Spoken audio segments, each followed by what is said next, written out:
Hold it up, hold it up, hold it up. Oh, let's get started. Good evening, everyone. I'd like to welcome you to the Tuesday, April 15th, 2025 City Council meeting for the City of Oldsmar. Please rise for our invocation and pledge, which will be led by our City Attorney, Tom Trask.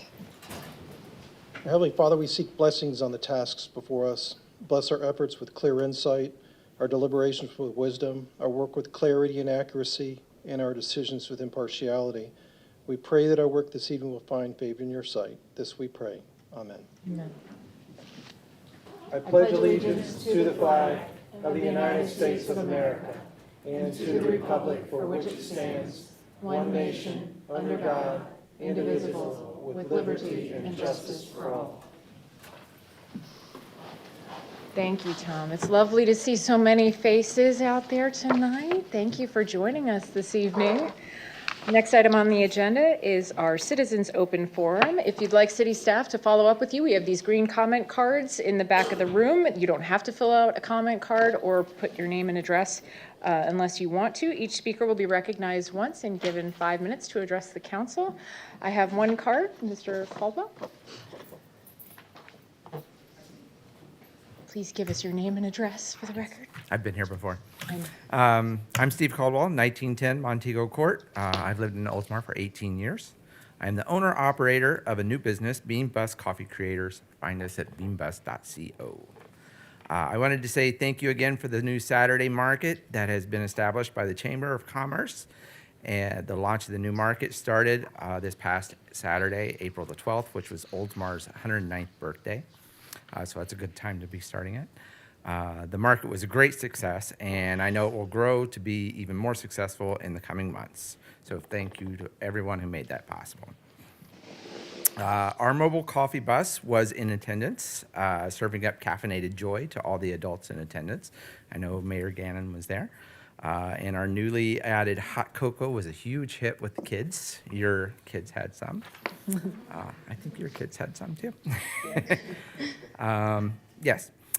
So thanks to Mayor Gannon, Councilman Knapp, and Sean Swager who brought their families down and had some treats for the kids. All right. So the market was off to a great start. Local entrepreneurs found a local venue where we can market our wares, and this brought a pretty good audience. All right. There were a couple of issues that could make the event even better. Firstly, the location has poor visibility from Tampa Road. There's a lot of traffic on Tampa Road, even on Saturdays, and if the traffic can see the market, then the traffic will stop at the market. So if they can see it better, they will come. If you build it, they will come, right? So to that end, the market should be moved to the vacant lot on Commerce Street, which is just about half a block further over, in my opinion. Anyhow, you would be able to see it from Tampa Road there at that point, and it'll be parallel to the road, and there's entrance off of Tampa Road right there off of Commerce Street. So let's see. Arguably, the position that it was in beside of City Hall is probably a better location, more favorable because of the shade trees and the pavement and stuff. So the other location needs a little more TLC, but it's easier to see. So, visibility is everything. Location, location, location. All right. Second, the improvement that can help the market and the downtown flourish is accessibility. We now have a market on Saturday, one day out of 7. And this is the day that most special events are usually scheduled for. So even on our opening day, we still had to fight with the Easter egg hunt and the Oldsmar birthday celebration. So people had to decide where they wanted to be. You couldn't do all 3 of them, right? So that's going to continue in the future. Special events happen on Saturdays. People want to go to the beach, they go on a Saturday. So you want to go to the market, or you want to go to the beach? You want to go play golf? Do you want to go to the beach? You want to go to the market? So I think if we added a day in the middle of the week, for instance, so I suggest that we be allowed to operate more than just one day a week. Other local cities have their markets on various days of the week. Madeira's market is on Wednesday. Dunedin has 2 markets, one on Friday and one on Saturday. Tampa's market is on Thursday. Clearwater has 2, one on Saturday and one on Sunday. So my proposal is to add a day to our market, so we do it 2 days a week. And my suggestion would be either Wednesday or Thursday, so we get a midweek break. So that's my idea. And that's what I wanted to bring to the council if anyone is interested. So hopefully soon it will rival Dunedin's markets, which are always hopping 2 days a week. So thank you. Thank you so much. Would anybody else on this side of the room like to speak? Oh, former council member and former vice mayor Kalinda Norris is here. Hi, everybody. Oh, my God, look at this good-looking council. Linda Norris, Kalinda now. My actual real address is 10338 South Forest Line Avenue, Inverness 34452. But I do live in Clearwater temporarily until I find a house. I'm looking for a house to buy. So I just wanted to come up and say congratulations, Madam Mayor, Councilmember Schwager, and I haven't been able to congratulate you as well, Councilmember I can't do it. Valerie. I've known Ginger forever, and I still have a hard time with your name. So I just wanted to say hello, and I'm glad to be here for the art thing tonight. And congratulations, y'all. That's it. Thank you. Anybody else on this side of the room? Okay, anybody else on the left side of the room? My left? Okay, I think we have a special presentation if all others have concluded.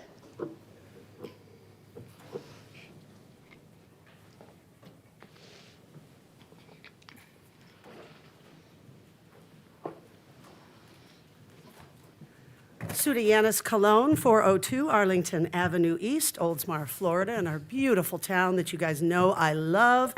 And tonight we are here with a special guest, Miss Juliana, playing Alice in our Alice in Wonderland. And there's going to be other few guests that's going to come in and join her. We want to give you a special presentation of our upcoming show. So you guys will have to watch on the monitors because we're going to play to the bigger audience, so I apologize. Oh, that's okay. But I am going to go ahead and start our music. A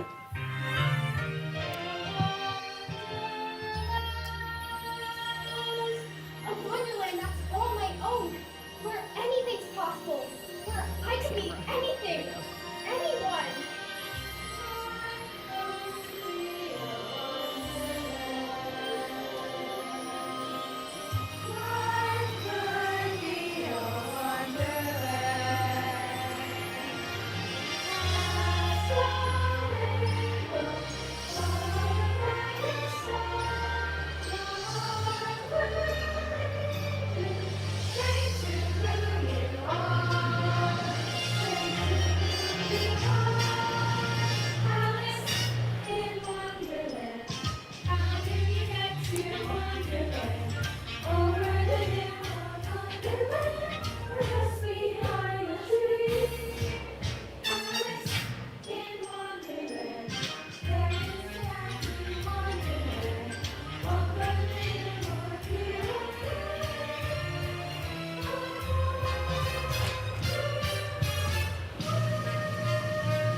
To compose myself because I'm so proud of our kids.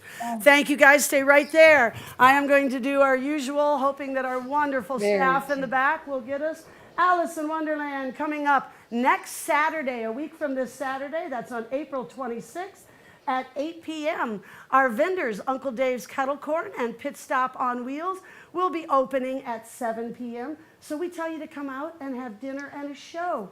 This is a free outdoor event that we will be holding at R.E. Olds Park. This is our 10th or 11th show. It's our 11th show that we've done with our Opal Theater cast. And we have some great sponsors, of course, City of Oldsmar, Upper Tampa Bay Chamber, Ed and Ginger Realty Team, Knights of Columbus, Express Oil Change and Tires, and also Faulkner Law Firm has become one of our newest sponsors supporting us. So we would love to see everyone come out to the show. We would love to have anybody that's interested in sponsoring us and helping us grow the arts, the performing arts in Oldsmar, right?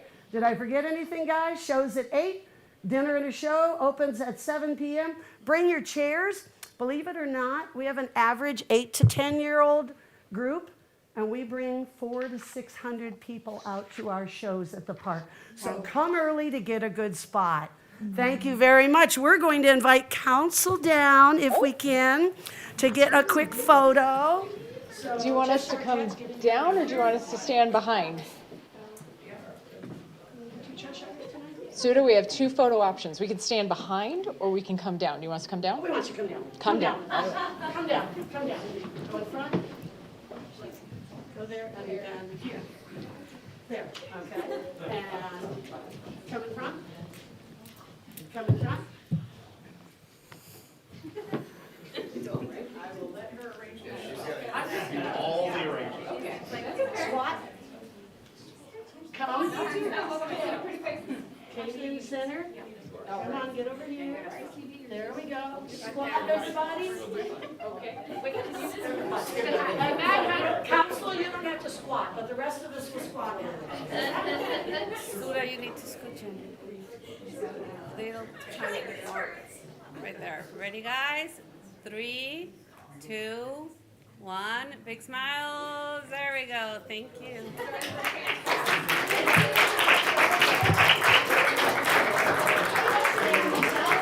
Somebody get one each council members, put them up. Get one each council member, and anybody in the audience, here's some postcards of our show. Stay right there, and I'll start your music. Well, there's 14 seconds to go. We're not doing too bad.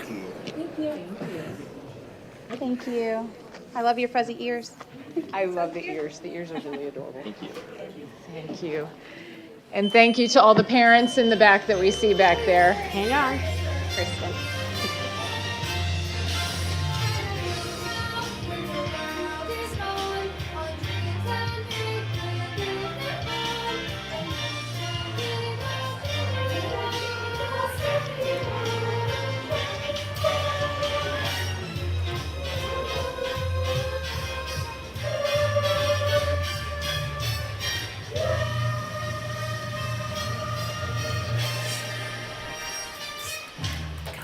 Very nice.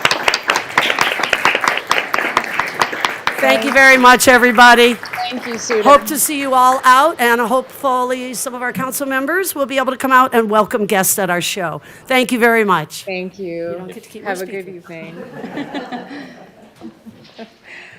Okay.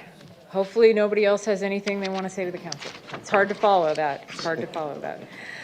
Next item on the agenda is our community minute, which will be read by our city clerk, Kristen Garcia. Thank you, Mayor. Hurricane Expo will be held Saturday, April 26th from 10 to 1 at Nielsen. City and regional stakeholders host this annual event featuring keynote speaker, Oldsmar resident Mike Bolin of Mike's Weather Page. Preparedness vendors will provide important information and products to assist with home hardening projects. Residents and businesses are encouraged to attend this free event to learn about flood zones, storm surge, sandbags, and more. Recycling Day will be held on Friday, April 18th from 8 to 12 at the Oldsmar Sports Complex, and you can enter via the Tampa Road entrance. Parents' Night Out will be held Friday, April 18th from 6 to 10 p.m. at Cypress Forest Recreation Center, and you can register by calling the Cypress Forest Recreation Center. And then lastly, the art exhibit, Community Celebration, will be held on Tuesday, May 6th, 5:30 to 7 p.m. at City Hall. And that is all I have, Mayor. Thank you so much. That's the art exhibit with our hearts. Oh, so exciting. Someone's putting something very special together, I can tell.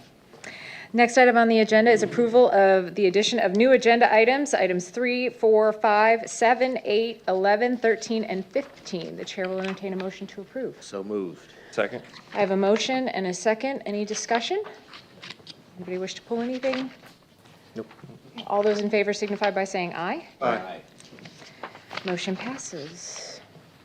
Next item on the agenda is the proclamation for our National Day of Prayer, May 1st, 2025. Wait, consent docket? Agenda? Oh, I'm sorry. Excuse me. Thank you. Next item on the agenda is our consent docket. Thank you.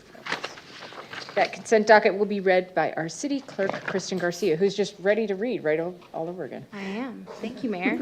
Item 1, consider approval of the minutes of the April 1st, 2025 council meeting. Item 2, consider approving payment for legal counsel for March 2025 legal services.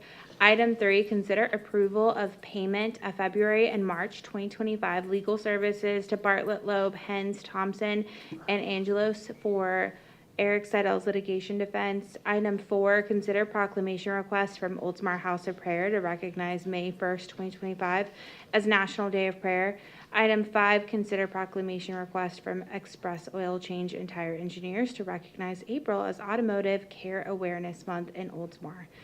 Item 6, consider awarding the City Hall floor replacement project to Mohawk Carpet Distribution LLC under the same pricing terms and conditions as the State of Florida participating addendum number 3016170-24-SRCWL-ACS.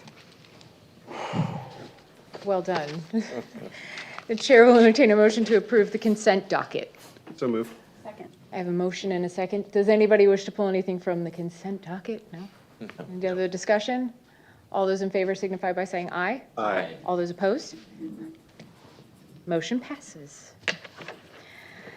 Now, on my heart, item agenda number 7, proclamation for the National Day of Prayer, May 1st, 2025, which will be read by Councilmember Valerie Tartazeski.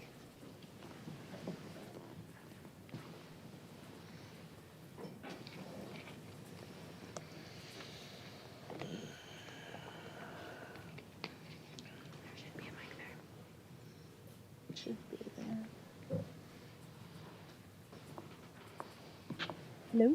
Yep, it's on.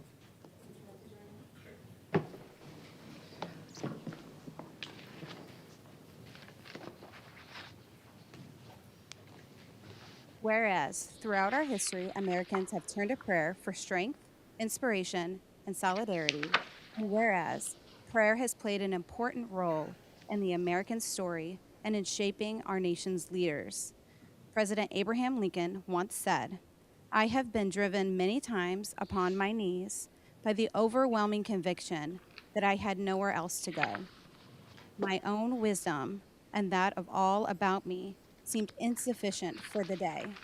And whereas the theme this year, "Pour Out to the God of Hope and Be Filled," is based on the scripture, "Now may the God of hope fill you with all joy and peace in believing, so that you will abound in hope by the power of the Holy Spirit." Romans 15:13. And whereas this year marks the 74th National Observance and the 27th anniversary of observing the National Day of Prayer in the city of Oldsmar, it is thus fitting that from the earliest years of our country's history, Congress and presidents have set aside days to recognize the role prayer has played in so many definitive moments in our history. On this National Day of Prayer, let us follow the example of President Lincoln and Romans 15:13. Let us be thankful for the liberty that allows people of all faiths to worship according to the dictates of their own conscience. And let us be thankful for the many other freedoms and blessings that we often take for granted.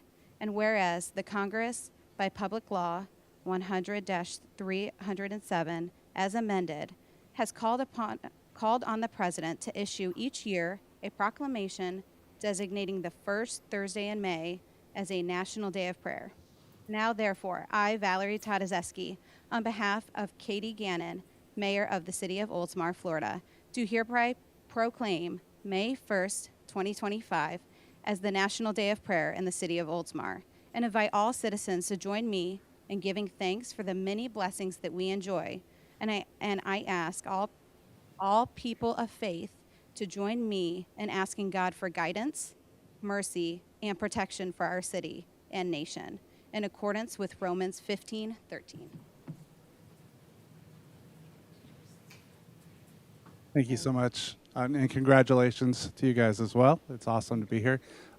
We do this every year. This is our 27th annual observance here in the city of Oldsmar, which is pretty incredible, where the body of Christ comes together.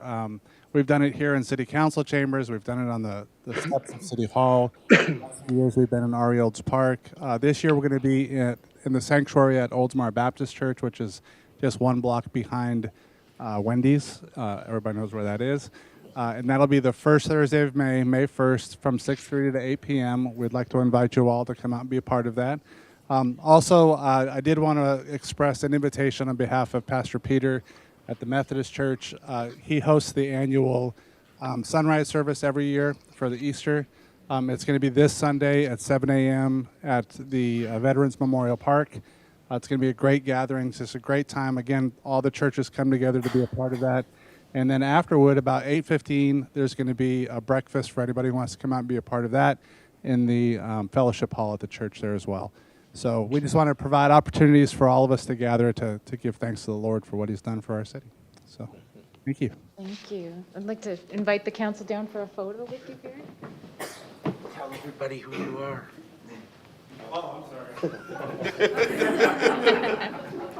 I'm Barry Sullivan. Been in the city here for, about 30 years now. And I've been a pastor, staff pastor in different churches here in town. And my wife and I currently are the directors of the Oldsmar House of Prayer, where we're committed to gathering people together to pray. Just a lot of times we pray a lot for the city, for the council members, for the government, for the businesses of the city. And we facilitate and initiate prayer initiatives and things around the community. So thanks. We know who you are. Yeah. So the millions watching know. Thank you for being here.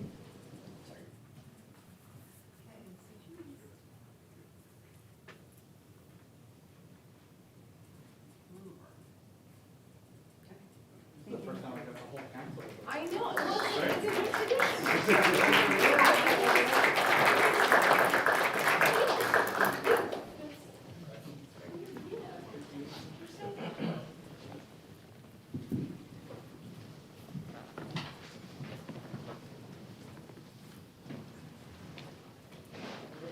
To be an evening of proclamations, so don't get too comfortable in your seat. The next item on the agenda is the presentation and proclamation for Arbor Day, April 25th, 2025, which will be presented by our Vice Mayor.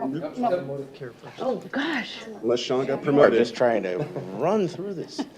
Number 8. Oh my gosh, you guys, how many are there? Okay. Be a long meeting, guys. Proclamation for Automotive Care Awareness Month, April 2025. Councilmember Sean Swager will present this one. Stay put. I'm happy to just do mine. Pivot. Yeah, we're good. My first one. Hopefully I can read. Oh boy.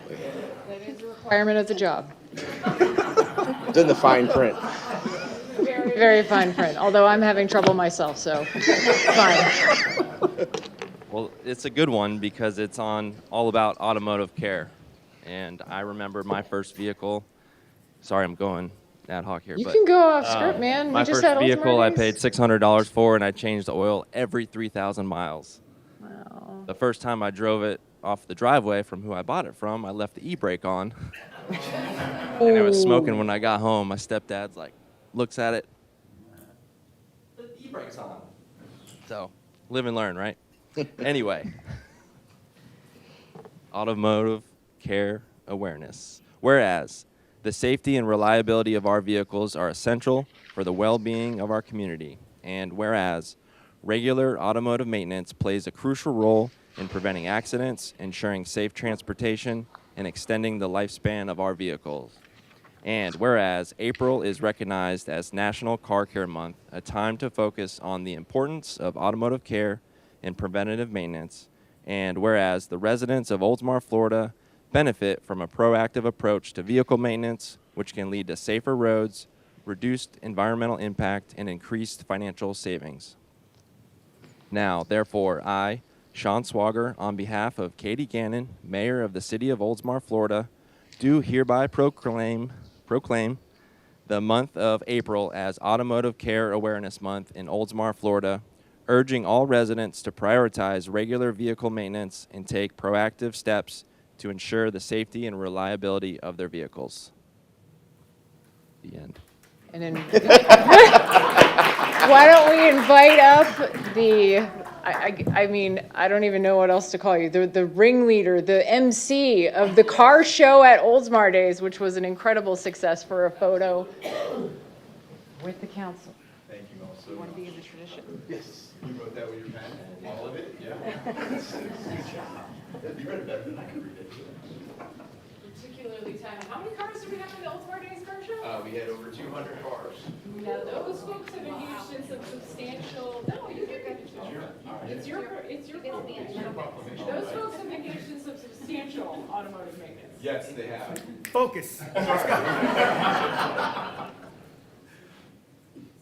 All right, thank you. Thank you, everyone.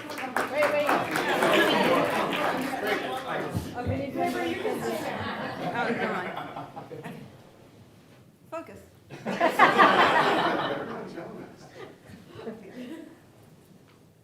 Okay, thank you. You're gonna use your best. Now, Graver, you can stay down here. Just stay there. I'm going to do that. Yes, come back for his proclamation. Okay. Now, Arbor Day, April 25th, 2025, presented by our Vice Mayor, Steve Graber. Appreciate you giving me out of breath before I have to talk. Sorry. Making it hard on everybody tonight. I don't have a cool Arbor Day story like Your first tree planting. Step it up. Step it up. Did he seriously just tell you to step it up? Wow. What? Oh, step up my Arbor Day game? Yes, apparently so. Get right on that. Apparently so. Arbor Day. Whereas in 1872, the Nebraska Board of Agriculture established a special day to be set aside for the planting of trees. And whereas the holiday called Arbor Day was first observed with the planting of more than 1 million trees in Nebraska. And whereas Arbor Day is now observed throughout the nation and the world. And whereas trees can be a solution to combating climate change by reducing the erosion of our precious topsoil by wind and water, cutting heating and cooling costs, moderating the temperature, cleaning the air, producing life-giving oxygen, and providing habitat for wildlife. And whereas trees are a renewable resource, giving us paper, wood for our homes, fuel for our fires, and countless other wood products, they increase property values, enhance the economic vitality of business areas, and beautify our community. And whereas trees, wherever they are planted, are a source of joy and spiritual renewal. Now, therefore, I, Steve Graber, on behalf of Katie Gannon, Mayor of the City of Oldsmar, Florida, do hereby proclaim April 25th, 2025 as Arbor Day in the City of Oldsmar. And I urge all citizens to celebrate Arbor Day and support efforts to protect our trees and woodlands. Further, I urge all citizens to plant and care for trees to gladden the heart and promote the well-being of this and future generations. We have a presentation. We're going to take a picture first. Up to the mayor. Let's do the picture Let's first, do then the we can all picture sit first. down and enjoy the presentation. There's a reason for this picture thing, I'll tell you later.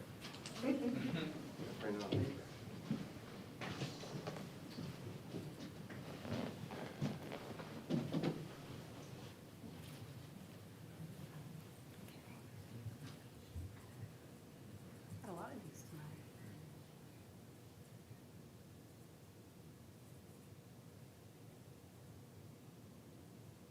Very nicely. Thank you. Thank you.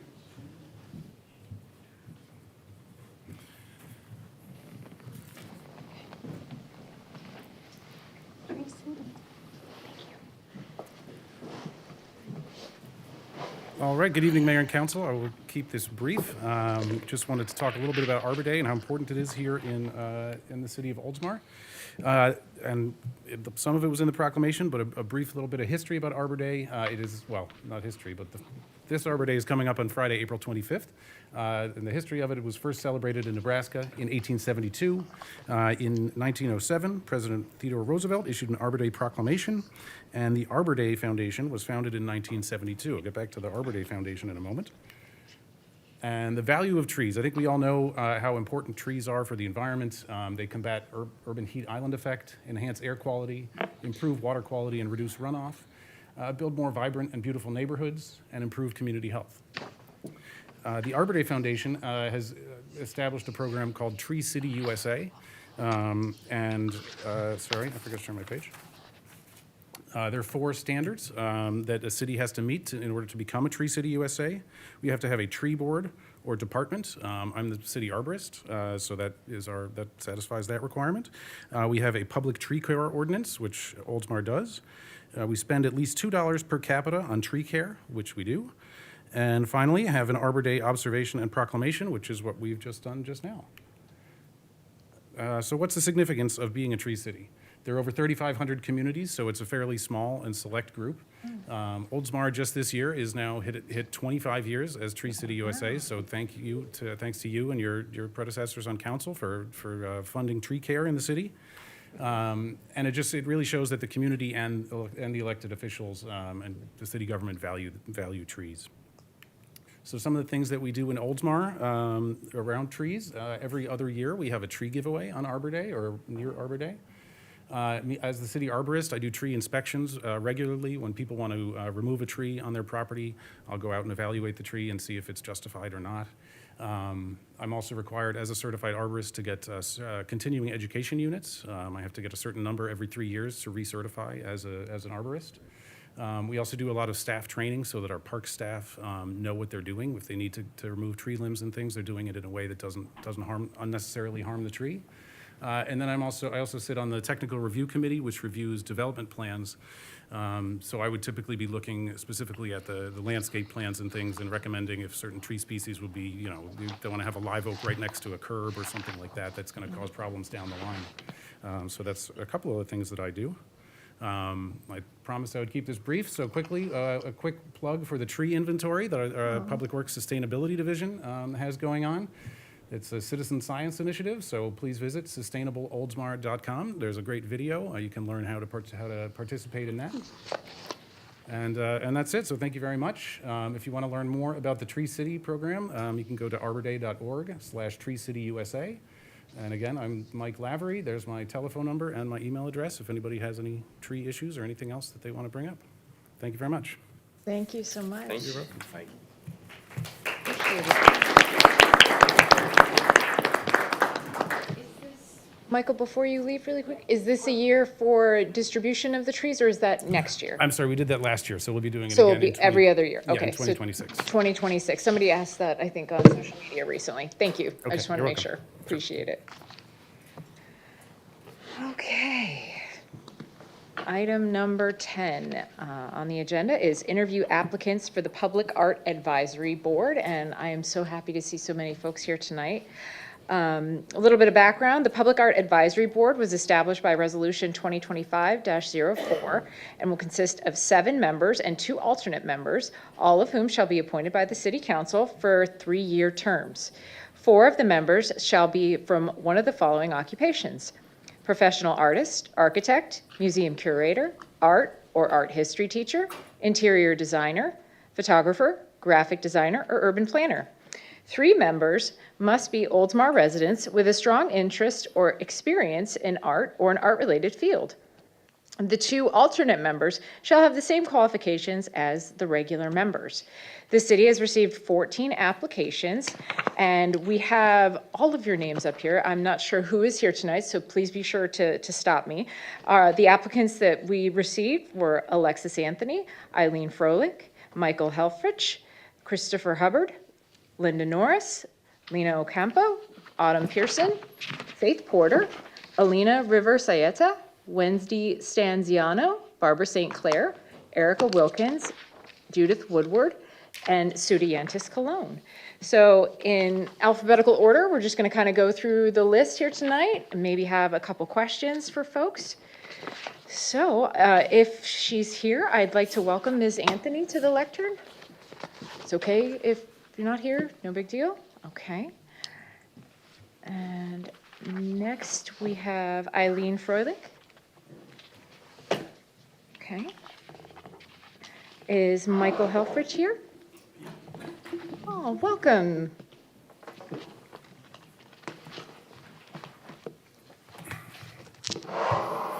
Would you like to tell us a little bit about yourself and why you're interested in serving on the Public Art Advisory Board? Yeah, Mike Helfrich, 411 Cypress View Drive in Oldsmar. I have lived in Florida since 1988. I've been an Oldsmar resident since July of 2000, so going on 25 years. During that period, my wife Christina and I raised 3 boys, the neighbors' boys, dogs, cats, parrots, fish, and a bearded dragon. Oh. I am now recently retired and look back fondly on a 45-year career in international finance and executive search that took me all over the world. That experience gave me skills and expertise in international search and recruitment, banking, finance, administration, negotiation, sales, languages, all with a global focus. Living and traveling abroad exposed me to an infinite variety of art from cultures around the world, from its earliest forms to its present-day manifestations. When my wife and I travel, the first thing we do is seek out museums, galleries, and cultural events, and then we walk the neighborhoods and parks to enjoy the architecture, sculptures, murals, and street art that tells its story. Needless to say, I am an art lover and an art collector. I was a member of the team that developed the Public Art Master Plan and look forward to taking that plan to the next level by joining the advisory board. My passion and experience would particularly be useful in helping to identify artists and art that would benefit and showcase our community and develop funding programs that will allow us to commission and show interesting and creative pieces and sustain a world-class public art program. Thank you. Does anybody have any questions for Mr. Helfrich? I do, of course. I always have questions. They're usually not. They're kind of fun. They're fun for me. Because it's Tuesday. What is your favorite piece of art in Oldsmar? Oh, it's probably the art piece at the sports complex. Oh. Yes. One of our newer ones. One of the arts and then sitting right My behind sons you. were all soccer people, so we spent a lot of time out there. and then what kind of artwork would you like to see in Oldsmar? Do you feel that Oldsmar's lacking? Boy, I would love to see all sorts of different types of art, from art in the parks, taking advantage of the nature. I would love to see murals. I would love to see street art. I would love to see programs that we beautify benches and curbs, anything we can do to beautify the city and add to the community. Awesome. That's it. That's all I have. Thank you. Anybody else have questions? Councilmember Knapp? I'm going to expand upon Valerie's question. What is your favorite piece of public art worldwide? Ooh. Boy, that's a tough Since one. you've been all over. Yeah. Wow. God, certainly Paris and Barcelona have beautiful pieces. Madrid. I love the Egg in Chicago. I love Rockefeller Center in New York. One of my favorites, though, is a much smaller community, Santa Fe, New Mexico. And they have the most incredible public art program I've ever seen. I mean, pretty much every street, every corner has something on it that expresses either their culture, their Indian culture, or their artistic culture. So I'd love to see our community one day emulate that. And as another one, what do you feel is the importance of public art? Oh, geez. I think art expresses the essence of the community. And by bringing different and varied types of art forms, it forces people to open their minds and just enjoy, what they have to bring. Great. That's all I have. Thank you. Thank you. Thank you, Mr. Helfrich. We appreciate you being here tonight. Wow, consistently impressed by the level of, wow. Wow. Our next applicant, Ms. Kalinda Norris, please. You skipped Christopher Hubbard. For Hubbard. What did it's on my list. I have a list. Okay. Okay, on this list, okay, we're going to go by this list then. So Michael Helfrich on this list. No, we just did him. Christopher Hubbard. Christopher Hubbard. Christopher Hubbard, sorry. There he is. There he is. Okay, so I'm going to put this one to the side if everybody's going by this list.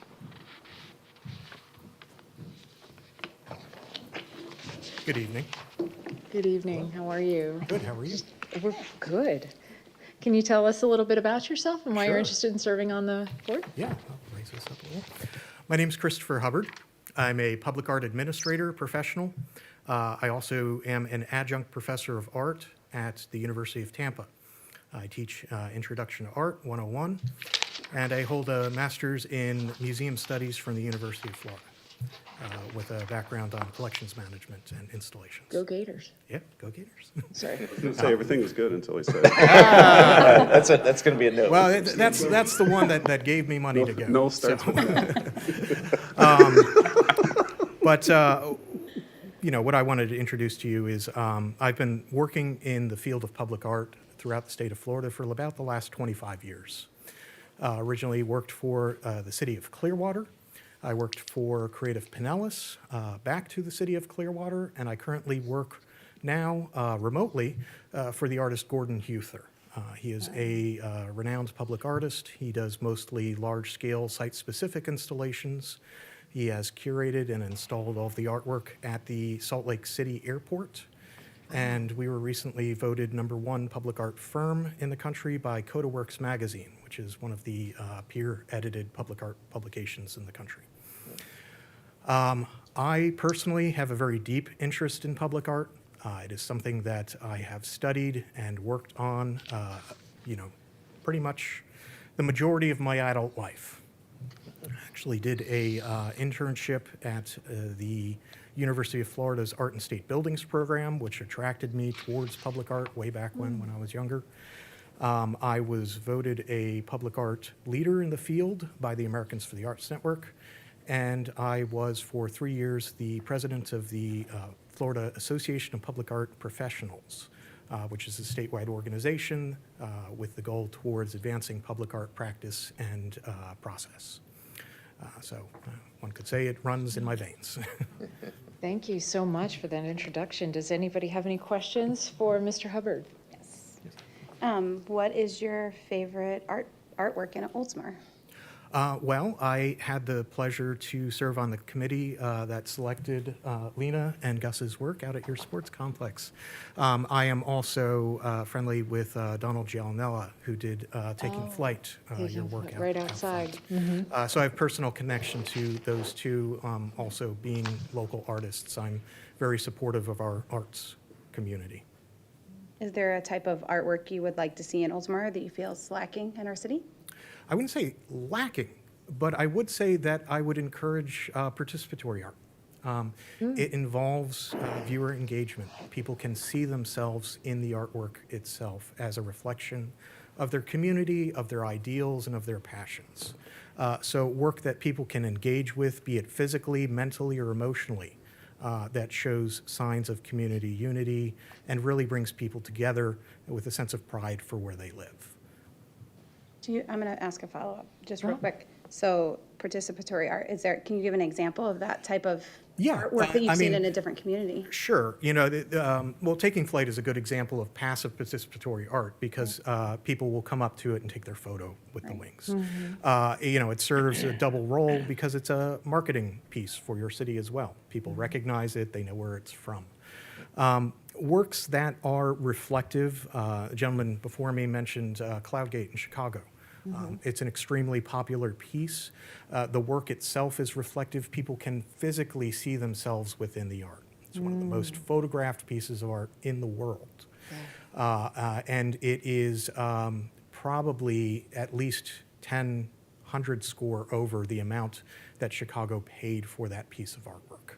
in terms of marketing and media power. So whether people physically see themselves in it, whether they have a hand in creating it, participatory murals are very popular, but also artworks that are physically engaging for people of all abilities, whether it's a mobile, a work of kinetic artwork, something that they can see with breeze moving it, but also with considerations for, hurricane readiness. These things Good point. go towards fashioning a piece that's going to survive both human engagement and natural engagement.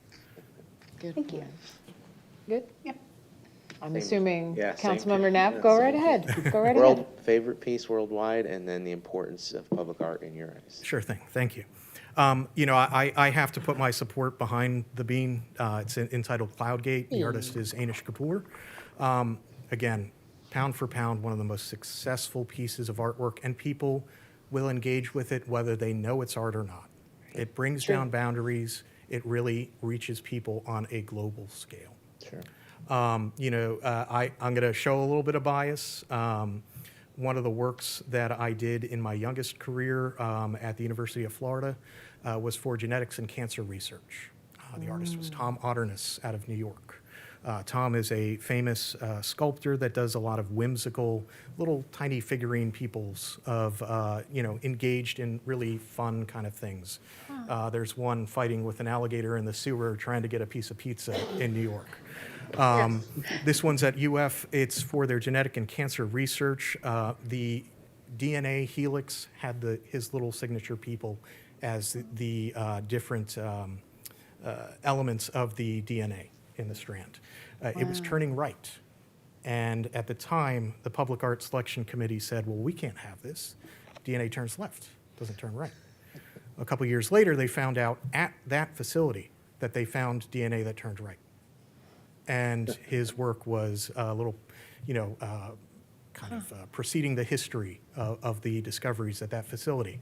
And, they wound up saying, you know what, we'll stay with the right turning DNA even back then. But it was kind of precognitive and pretty amazing. And then also I have to say that some of the works in Salt Lake City. My employer, Gordon Huther, he has done some massive monumental works out there. One of the most recent ones that he did was 5 peaks of the 5 parks of Utah. You can see it as you fly into the city. They're made of Corten steel. They range from 30 feet high to 90 feet high. So they are literally monumental. Wow. And why public art is important. Public art is an expression of the identity of a community. It is a way of commissioning work of people that live and work in your community, but also bringing ideas from outside the community to help people rediscover the world around them. They can provide interpretations of what they see and the beauty that's around that residents often, I don't want to say take for granted because that's negative in a context, but often are used to seeing. And we've become a little bit, overly rewarded with the amount of things that we have, that if we take a step back, we look at a piece of artwork that reminds us of the beauty and splendor that we have around us, it's a way of reconnecting with the things that we're thankful for. So it's really a touchstone into people's hearts. Thank you. Thank you. Thank you. We appreciate it. Any other questions? Thank you so Okay, much, thank Mr. you. Hubbard. I feel Thank like you for your time. Thank you. I feel like it's an interview, but also an education. I appreciate all of you. Yeah. So far, everyone has shared something from their background that's incredibly interesting. I apologize for earlier. Now, on my list, I have Linda Norris.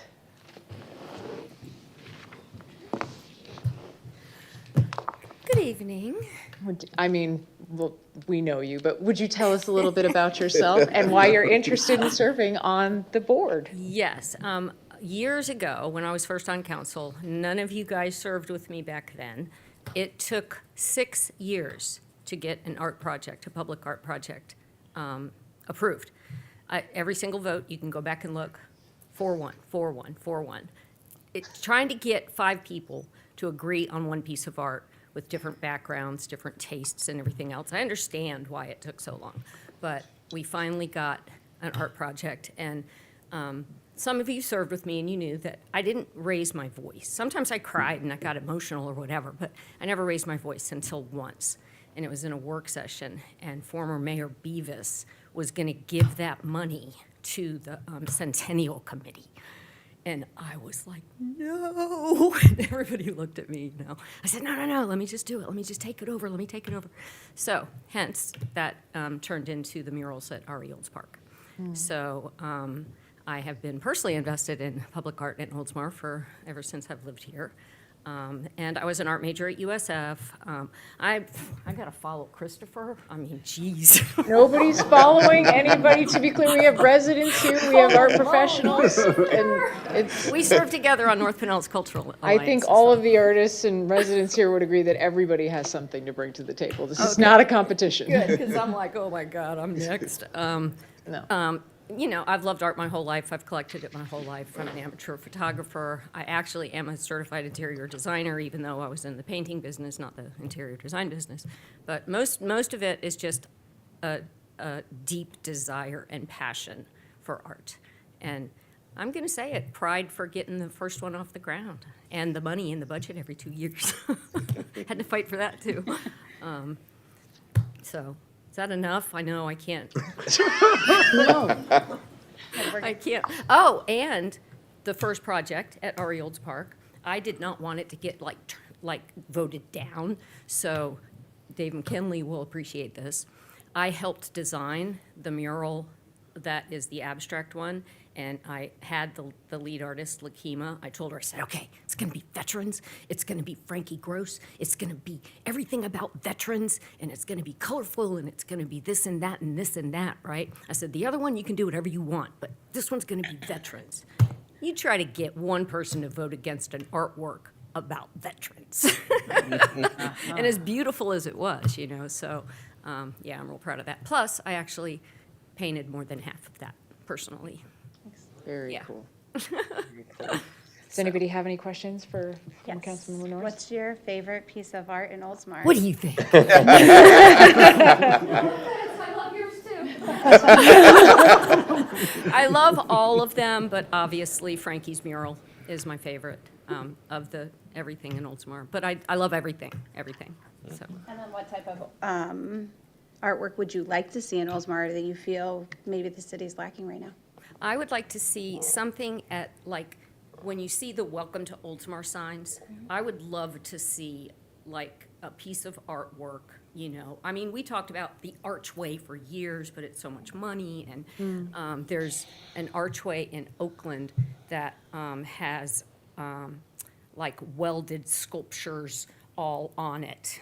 And that's beautiful. So, I mean, that's kind of, you know, that's over what we get every year for it, but I would love to see something at the entrance. Yeah. And then also interactive art for kids to play, like Lena, like yours, and, you know, not as passive, but actually be able to, you know, interact with. Yeah, I'd like to see that. Thanks. You're welcome. Councilmember Knapp? Favorite piece worldwide and importance of public art. Okay, I'm not going to say Frankie's mural. Outside of Oldsmar, you can't pick one inside. I'm going to say Trevi Fountain in Rome, and I actually had to look it up because I wasn't sure who did it. Has anybody been to Trevi Fountain? Okay, so it's like this Baroque, it's like 90 feet tall, it's got like all these different statues of, you know, I mean, carvings in stone, and then the fountains go everywhere. I mean, it's one of the most visited sites in Rome, and I was just like, it takes you a couple hours to see the whole thing, you know. So I'd have to say that, yeah. And importance of public art. Oh, the importance of public art. One of the quotes that I put in my application was from Pablo Picasso, and I'm not going to know, I don't know it verbatim, but basically it's that art washes away the dust of everyday life. It just washes away the dust of everyday life, you know, and there's so many things that we struggle with in this world, and there's so many things that, you know, are challenges, and just to be able to gaze at some art and to experience some art and to see the beauty of it. And I do believe that there's a spark of the divine in every piece of art, and it cleanses the soul. Just one more, just because of your background. Could you envision when you were serving that we would be here today setting this up and putting it in motion? I'm not going to cuss. Heck to the no. Because I never cussed on council either, even though I cuss in real life. No, and especially after the 6 year, I mean, fighting for all that time, and then finally getting the money. And oh, you guys don't know this, but the artist that the council chose flaked out on me.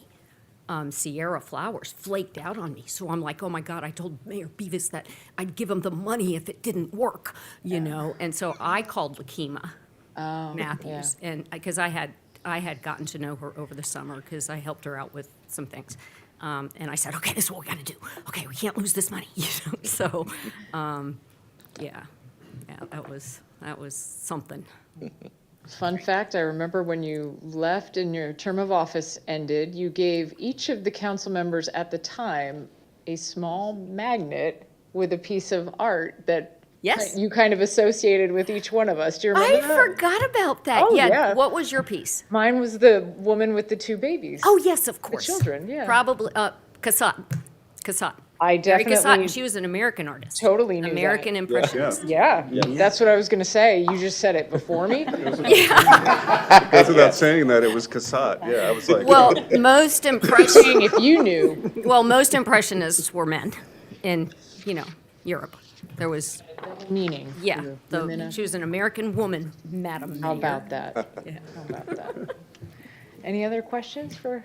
Okay. Does anybody want to know who did Trevi Fountain? Nicola Salvi and Giuseppe Panini. I knew that too. I just wanted to see if you Checking to knew make sure it. you do. Thank you very much. And next, we'd like to welcome Lena Ocampo. Thank you so much for being here tonight. Would you tell us a little bit about yourself? Even though a lot of us know a lot about you, we want to make sure that everyone knows, and why you want to serve on the board. Thank you. Hello, everybody. Nice to be here, everyone. First of all, I heard of this opportunity by somebody, a friend who, hey, this is going on in the city. Why don't you apply? And I say, ooh, what? So first, for everybody, I am an artist with my husband. We are a duo. We make sculptures, monumental sculptures mostly. And when I hear of this opportunity, we have been doing this for more than 18 years. She pushed me and said, apply. I say, okay, great. Why I think I want to be on this board is, I think as an artist, I could give input to the board from the artist's point of view. All the struggles we have as artists to what to submit to cities when there is a proposal. Sometimes there are proposals that are written in other languages that we say, oh, what do you want? You see, like make the proposals more clear for the artist to say what is the objective of the piece of art that you are looking for. And also to help the board to find locations for art that I say, oh, here, as an artist, we know what could be a good place to place an artwork, what kind of artwork, because we have work on different mediums. We were once emerging artists, and that would be good to allow emerging artists to participate in public art. That's how we as artists with 20 years of experience, we have come to make these pieces of art, like with stunts, like hurricane winds, and how to put the view of the community which you represent in the art. Could be metal, could be clay, could be stone, could be any of the medias, but to make it appealing to the public viewers. So also to introduce Christopher made in Clearwater, that was one of the steps for art to have experience in art. This idea of make a temporary sculptures exhibitions, 2 year, 1 year. And that's something I spoke to somebody from the city. Oh, it would be great to do it because it gives the city to approach art in different medias. Different medias could be abstract, figurative, real, everything that could be introduced to communities, especially children. That is always my goal, is introduce children to art, any kind of art. So if I am selected, I will be blessed to be here, happy to be part, and if not selected in the board as a, what do you say, alternate, I would love to be part if I could be of any help from my experience with my husband. My husband is not here, but we both will be willing to help in any way we can. So that's, I'm more like a visual artist more than words. I work with visual. But anything, please. Does anybody have any questions? Yeah, for I Ms. feel like this Campbell? is a little rhetorical, but what's your favorite piece of art in Oldsmar? Oh, It's okay. I would It's okay. say You can love your own art. that one over there. I don't know that we need to ask this question, but. Thank you. And that one, to all of you out here, it was a big challenge. And that's what I call challenge because of the budget, because of, we wanted to, like the brains out to say what we do there. We want everybody to see from everything angle. So that's something we as artists, we explore, we work with, and want to share with the community. And of course, you were very, good at having us here, so that's good. Is there a particular type of artwork you would like to see in Oldsmar that you feel is lacking in our city? I feel like in nowadays environment, in our world that is so stressful, I think everybody knows, media, internet, news, the young people is so into electronics. So I think the best media to approach them are very things that are happy, many things that could be, they identify with them, also children and adults, that they can identify with it, that give messages of hope, happiness, sports, all those kind of things that would be great for community. And also, I think that you ask her that would be good for the city to have is that sculpture in the front of the city, like that vehicle. The curved dash. Yes, that is something that when we visited, when we came to deliver the model to the city hall, we didn't know the story behind there, the Oldsmobile, the Oldsmobile. Yes. And I said, oh, we read the story and everything, and we said, oh, that's amazing. That car and the story, it's Oldsmar. So that should be somewhere important in Oldsmar, welcoming, so that is an important part of Oldsmar and history. So that's something I wanted to ask. Okay. And Councilmember Knapp? Favorite piece of art outside of Oldsmar, worldwide? Outside the Oldsmar. We just recently visited Italy, Florence. And there was this artist, Italy is Rome, the story of the world in human figure, marble. There was this artist that I never heard of, never saw it and everything. This name is going to sound hard or tough, because the name of the artwork is called The Rape of the Sabine Woman. The name is hard, but the sculpture is amazing. It's 3 human figures. The artist made the volumes, the body, and everything. It doesn't look like the name, but that piece in Florence made me like goosebumps. And the artist itself, I met that, I saw it everywhere, and I fell in love with that artist, but that specific sculpture is my favorite. So if you ever go to Florence, it's in the park, beautiful, so hope you can see it in person. Once in a picture, but in person, pretty, is amazing. Wow. And then I'm going to change the last question a little bit for you. Why is it important for you to make public art? Oh, for us, always been, as artists, to show what we are, in terms of personal, to show what we are, to share what we are with the public and the viewers. But public art, as we started it's so important to give identity to the town and belonging. Like from our experience with public art in temporary exhibitions only, when we bring a piece and bring it for 1 year, 2 years, people own the piece, really. And when we take it away, no, don't take it, don't take it. You see? Yeah. People make it themselves. And also, we thought, oh, vandalism. People is going to vandalize the artwork. No, it's like people respect the artworks. We have never had ours vandalized.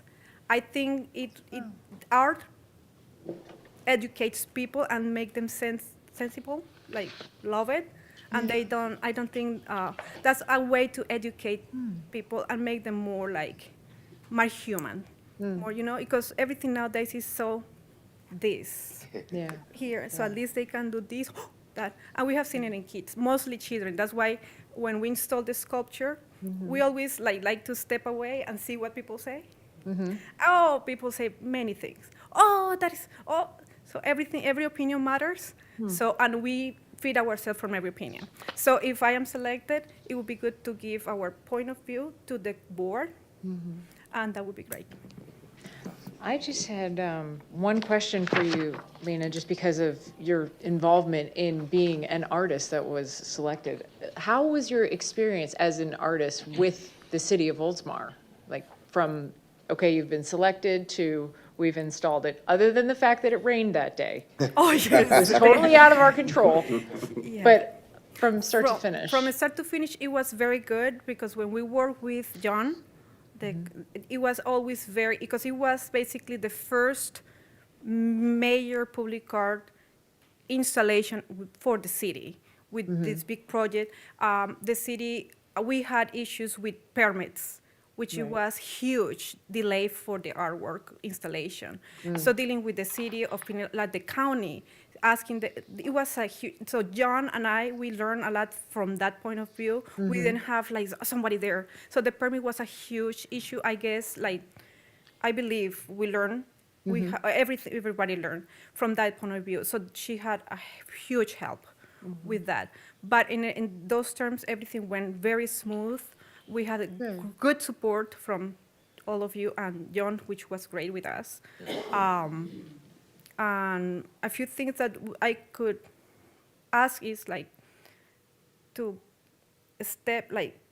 do the permit, the city, and the artists allowed to create. Because that is a huge step for artists to have to deal with is with the permits. That's the only thing we always, all the other cities, we install, we come, woof. Yeah. But as the artist to do the permits, it's easier for cities within your channels to, right? And with your own terms, it's easier for you guys to have that done. And let the artists relax. That was the issue. And do the work, the artistic work. That's the only thing. Good feedback. Okay. Thank you so much. Anybody else have any questions? Thank you so much for being here tonight. We appreciate you being here. Thank you. And next on our list is Autumn Pearson. Okay. And after that, we have Faith Porter. Hello, welcome. Thank you for being here tonight. Can you tell us a little bit about yourself and why you're interested in serving on the board? So my name is Faith. I've lived here in Oldsmar for about 10 years with my parents and my family. And then my husband and we got married 4 years ago. We bought our first house here in Oldsmar. Unfortunately, we got flooded, so we're living with my dad, who was also in Oldsmar, so we're not too far. But I studied at USF. I got my bachelor's in studio art and a minor in art history. And then I've been working as a teacher. I was doing freelance teaching. I was teaching painting and drawing for kids and adults, anywhere from 8 to 80 years old. And then I also taught at different homeschool co-ops. I taught art there. But currently, I work full-time for an art restoration company in Tampa. So I work with art every day. I'm fixing all kinds of artwork, whether it's family photos or high-value art. I've had a lot of Salvador Dali prints and original stuff like that. But I feel like I wanted to apply for this position. I feel like I have a good perspective. I know how to fix art. I know how to take care of it. And I love Oldsmar. I love being here.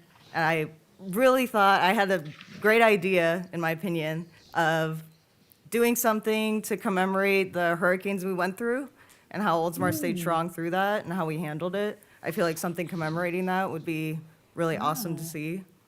Interesting, yeah. That was definitely an event. Yeah. Forever etched, I'm sure, for you. More than Yeah, for anyone. sure. Yeah. But it was awesome to see the community here work together, for sure. How'd you hear about the Public Art Board? I saw it on Facebook from the city of Oldsmar, so. Yes.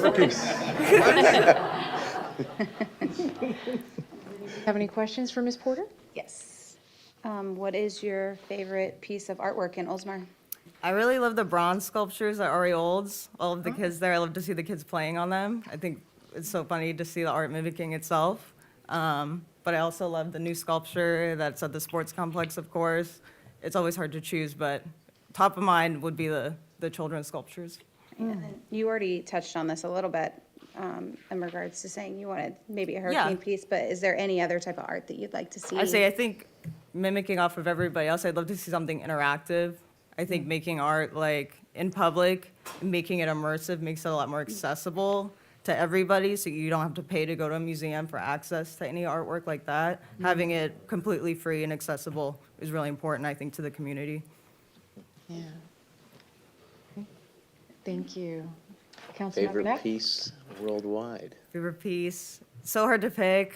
I love Paul McCarthy. He does a lot of funny stuff. He does huge inflatables, which catch your eye from afar. You come close, and it's always funny to see. But then I would say like the opposite of him would be Jeff Koons, if you know the big balloon dogs yeah, that he would yeah, do. of course. For his look, like they're inflatable, but they're actually metal. So I think playing with material like that is really interesting. Okay.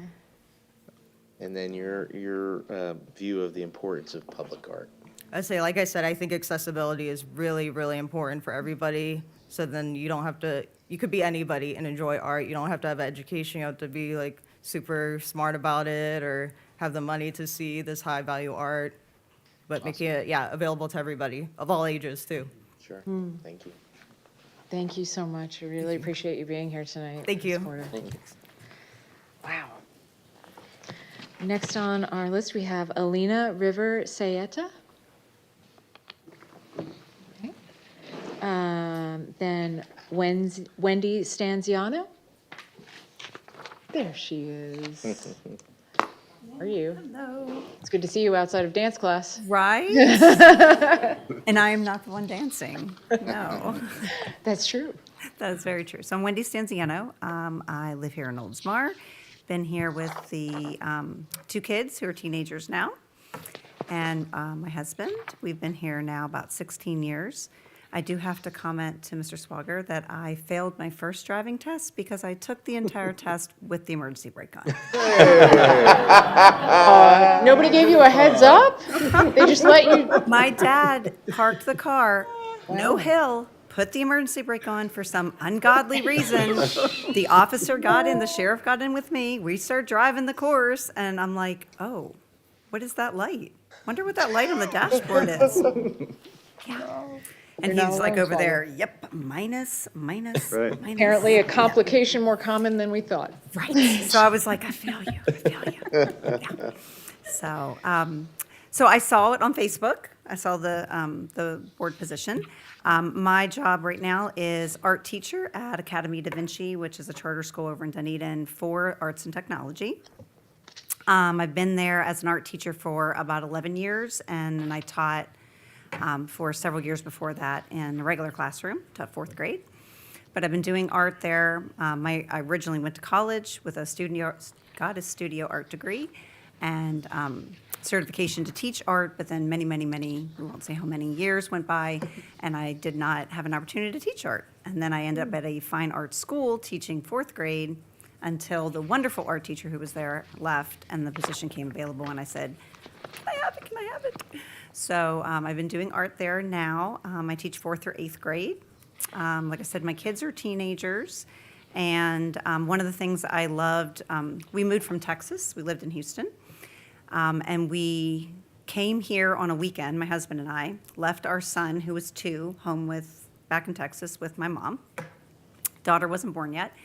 And we came here and had a wonderful couple who are our realtors. Both have since passed on, but they ended up being my connection to Academy Da Vinci, which kind of got me the in for the job there, but took us all around the area, all the way up to Tarpon, all over Clearwater, I mean, everywhere. We looked at 13 houses in a day. Whoa. And we had to pick one to move here. So it was like 13 houses, all right, which one do you want? So one of the houses was the house that we picked here in Oldsmar. And one of the reasons that we picked that house was just how beautiful the area was and all the parks and the library. It was, I think, really very new, which I didn't know at the time. I thought it was lovely.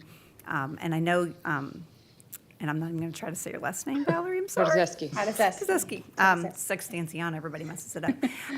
You're going to ask, but, so our son was 2, so when we did then move, right around Christmas of that year, we, of course, we live just walking distance from the rec center. And so some of those metal sculptures of the children are there. I don't know much about them, but those caught my eye right away. And I just remember like taking my son, and he's 2, and he was just captivated by them. And then saw that, you know, there was more of them kind of scattered all over. And so, and we've actually gone some other places. I confess I don't know if it's the same artist, but very, very similar, could be the same artist perhaps. Several other places we've gone and we've seen them, and my kids now both, having grown up now in Oldsmar, spot them, and they, you know, they're like, oh, those are just like the ones back home. So have grown up with the kids, you know, sharing art with them and my love for art. So that's, I guess, why I caught the, you know, I thought, gee, do I need one more thing to do? I am proud to brag on myself just a little, that working in Dunedin, I received the Arts Achievement Award last year for 2024. They choose one arts, music, you know, dance, theater teacher in Dunedin every year, and I had the honor of being chosen and accepting that award last May. So that was a huge honor, very, very, very near to my heart. So yeah, so I just thought, you know, we've been in Oldsmar now for a long time. I don't know much about all the arts and sculptures and things, you know, going on in Oldsmar, and I would like to know more. I'd like to be able to contribute what I do know. I'm kind of humbled by the company and all the people that have come up here to speak and all of their knowledge.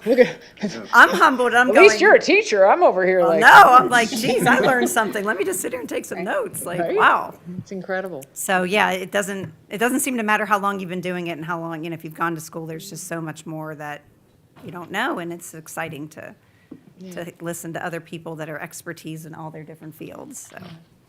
Do you your follow, well, you could ask a modified question. Yeah, Sure. actually, I have a different question. Oh, sure. Just because I'm curious. Is this your first time applying to be on a board for Oldsmar or be like involved in this way? I'm on the architectural review committee for my neighborhood, but that's it. That's where it starts. That's where it starts, yeah. You caught the bug. Yes. Okay, and then you were saying your favorite piece is the. I would say the metal sculptures, The yeah, bronze just because of the connection with my kids and having them nearby. And then what type of artwork would you like to see in Oldsmar? So a few weeks ago, I just took some of my students down to St. Pete, and for the first time for me and for them, did the St. Pete mural tour. So they actually do a walking tour, and they tell you about some of the different, and there's amazing, I mean, I think they told us in a few square blocks, there's like, maybe 3 square blocks, there's like 20 murals. And so the way that I saw my students, which these were middle schoolers, reacting to these murals and hearing a lot about connecting art for kids and having it be interactive, I really identified with that. One of the murals we looked at had several, it was about diversity, and it was about basically voting for everybody, one of the murals. So it had like, you know, some very diverse figures and, you know, very cartoony and fun. So the kids were like very engaged. And then there was sort of a cutout, like not a cutout, but like a blank space where then you could stand and take your picture. Like you're part of this, not just the artwork, but this idea of being involved in your community by voting. So I thought that was cool. So things that this, you know, like a lot of other people have already come up here and said that the kids especially can be interactive and involved in. Thank you. Yeah. Thank you. Councilmember Knapp? Favorite piece beyond our local borders. So I'm ready. So we too did go to Italy, and the Man, I gotta go to Piazza. Italy. Gotta Yes, go. right. We gotta go. Next time we go. Hey, I we're can going to vouch. Greece in June, so I'll have to report back. Wow. So I've seen the Sistine Chapel, of course, amazing. We saw Michelangelo's Pieta. It's Mary, with the adult Jesus across. And those are amazing. But actually what struck me as I heard you asking that same question, everybody else, we lived in Houston, and there's a place called the Mark Rothko Chapel. I don't know if anyone has ever been or heard of it. No. So Mark Rothko, so his art is like the stuff that people raise their eyebrows, like it's like a whole entire canvas painted black. That's a piece of art. Where it's painted like 2 shades of blue. And actually I have a student, my 8th graders paint ceiling tiles as their legacy project before they go off to high school. And so I actually have a student right now that's painting a Mark Rothko on the ceiling tile. But they have a place in Houston called the Mark Rothko Chapel, and it's in this park, and there's like a reflecting pool, and it's like this concrete like building. It's kind of, I don't know if it's a hexagonal, octagonal kind of a building. And when you go inside, it's like a chapel. It's very quiet because it's like these big, thick concrete walls, and all the walls are covered with these like 10 or 15 feet maybe tall black, I don't know if they're probably not canvas, something more weather resistant, but these big black paintings. And you just sit in there, and there's just benches, and you're like immersed. And it's like almost like a deprivation, like a sensory deprivation chamber. That's how I felt when I was inside. And I remember, pushing the stroller and having my son, and we would just go on these little art outings when Daddy was at work, kind of stuff.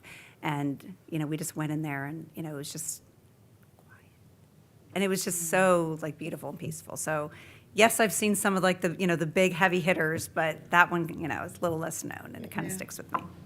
And then how you would define the importance of public art?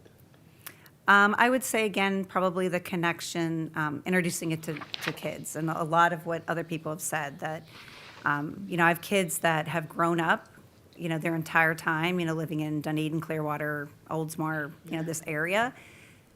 Not only have some of them never been to a beach, hello, but they've never been in a museum. Yeah. And they definitely, even if they've seen art like murals, they don't know anything about them, and it's right there in their community. So I think anything we can do to bring art directly to people that otherwise wouldn't step foot in a museum, maybe, So I think that's amazing. Sure. Thank you. Any other questions? Thank you. Thank you. Thank so you for the very opportunity. much. Appreciate it. Thank you, Wendy. And no stranger to the city of Oldsmar. Next on our list, I have Barbara St. Clair. Have you ever been to Italy? Yes, but that's not where my favorite artwork is. We're going to preempt that question. We all know you, but please tell us who you are and a little bit about yourself and why you're interested in serving on this board. Thank you. My name is Barbara St. Clair. I do not live in Oldsmar, but I live in Pinellas County. And Pinellas County is my constituency. And Oldsmar is part of Pinellas County, and that's how I connected with Oldsmar. I was the CEO of Creative Pinellas starting in 2016. So you know everybody in this room. I know many of the people. Okay. And I retired at the end of 2023. So I've been retired about 15, 16 months. Only semi-retired because I have a lot of energy and being retired isn't really working for me. I am here because I have a very special relationship with Oldsmar. I'm not sure that everybody knows that my special relationship began during COVID. We had a big public art project called Spacecraft, traveling around the county, and Spacecraft was 2 refurbished shipping containers set up in parks, and people would come and do artwork. And it went for 2 years. But the very day, the first place was Oldsmar, and the very day we were supposed to launch, we were going to have a radio disc jockey out, and we shut down for COVID. We shut down the world. Okay, so I've got this terrible problem because I have these 2 shipping containers sitting in front of City Hall. And Felicia and the team said, don't worry, they can be here as long as they need to be. And we went through months and months of COVID, and then we started working outside, and then finally kicked off the program. I don't even remember, maybe August, when we shut it down in March. Yeah. But forever after that, I felt like I owed Felicia and the city of Oldsmar because you really helped us out. And somehow in that relationship, I got invited to participate with the development of the Oldsmar logo. So I ran the branding workshops with the public, and I developed the branding story, and I developed the branding narrative and the promise, and presented that to this council, and people were like, wow, we didn't know we were that wonderful. We knew we were great, but that's even more fantastic. And so everybody accepted those as the starting point to develop the logo. And then I worked with the graphic artist and the team, and we developed a lot of different logos and then brought them back to the public. And it was pretty unanimous. Linda, you were there. It was pretty unanimous. This spoke to people. And the really interesting thing is that it tells the same story that we developed with the brand promise about the sea and the water and the green and modern, but also having a traditional feel. The whole thing, a story of Oldsmar. So I'm here because Oldsmar holds a very special place in my heart. And being here and listening to all these people who've come up and wanted to be part of this arts program, Isn't that incredible? volunteer there. I mean, that just proves to me how wonderful Oldsmar is, right? I agree. So I am an arts administrator, and I think what I really bring to the table is that I don't think in boxes. I think very expansively. And I think that's going to come up a little bit when you guys ask me why I think public art is important and things like that. So I'm going to turn it over to your questions. Wow. You know, I have some. Really quickly, I'm a newer council member and kind of newer to this. Can you tell me what Creative Pinellas is and does? Oh, sure. Creative that's Pinellas good. is the local arts agency for Pinellas County. We do a whole slew of arts activities. We support artists, we support arts organizations, and we support art audiences. So we have a mural program, we have a wrapping the electrical boxes program, we have grant programs.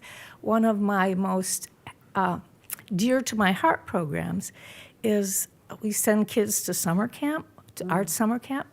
And the unique thing about the way we do that, and you have to bear with me here, we don't give money to the arts organizations and say, okay, go give some scholarships, which takes a lot of work and administration, but also when we did that in the beginning, we found that the same kids were getting the scholarships every year, and it wasn't necessarily going to the kids who really needed that arts experience.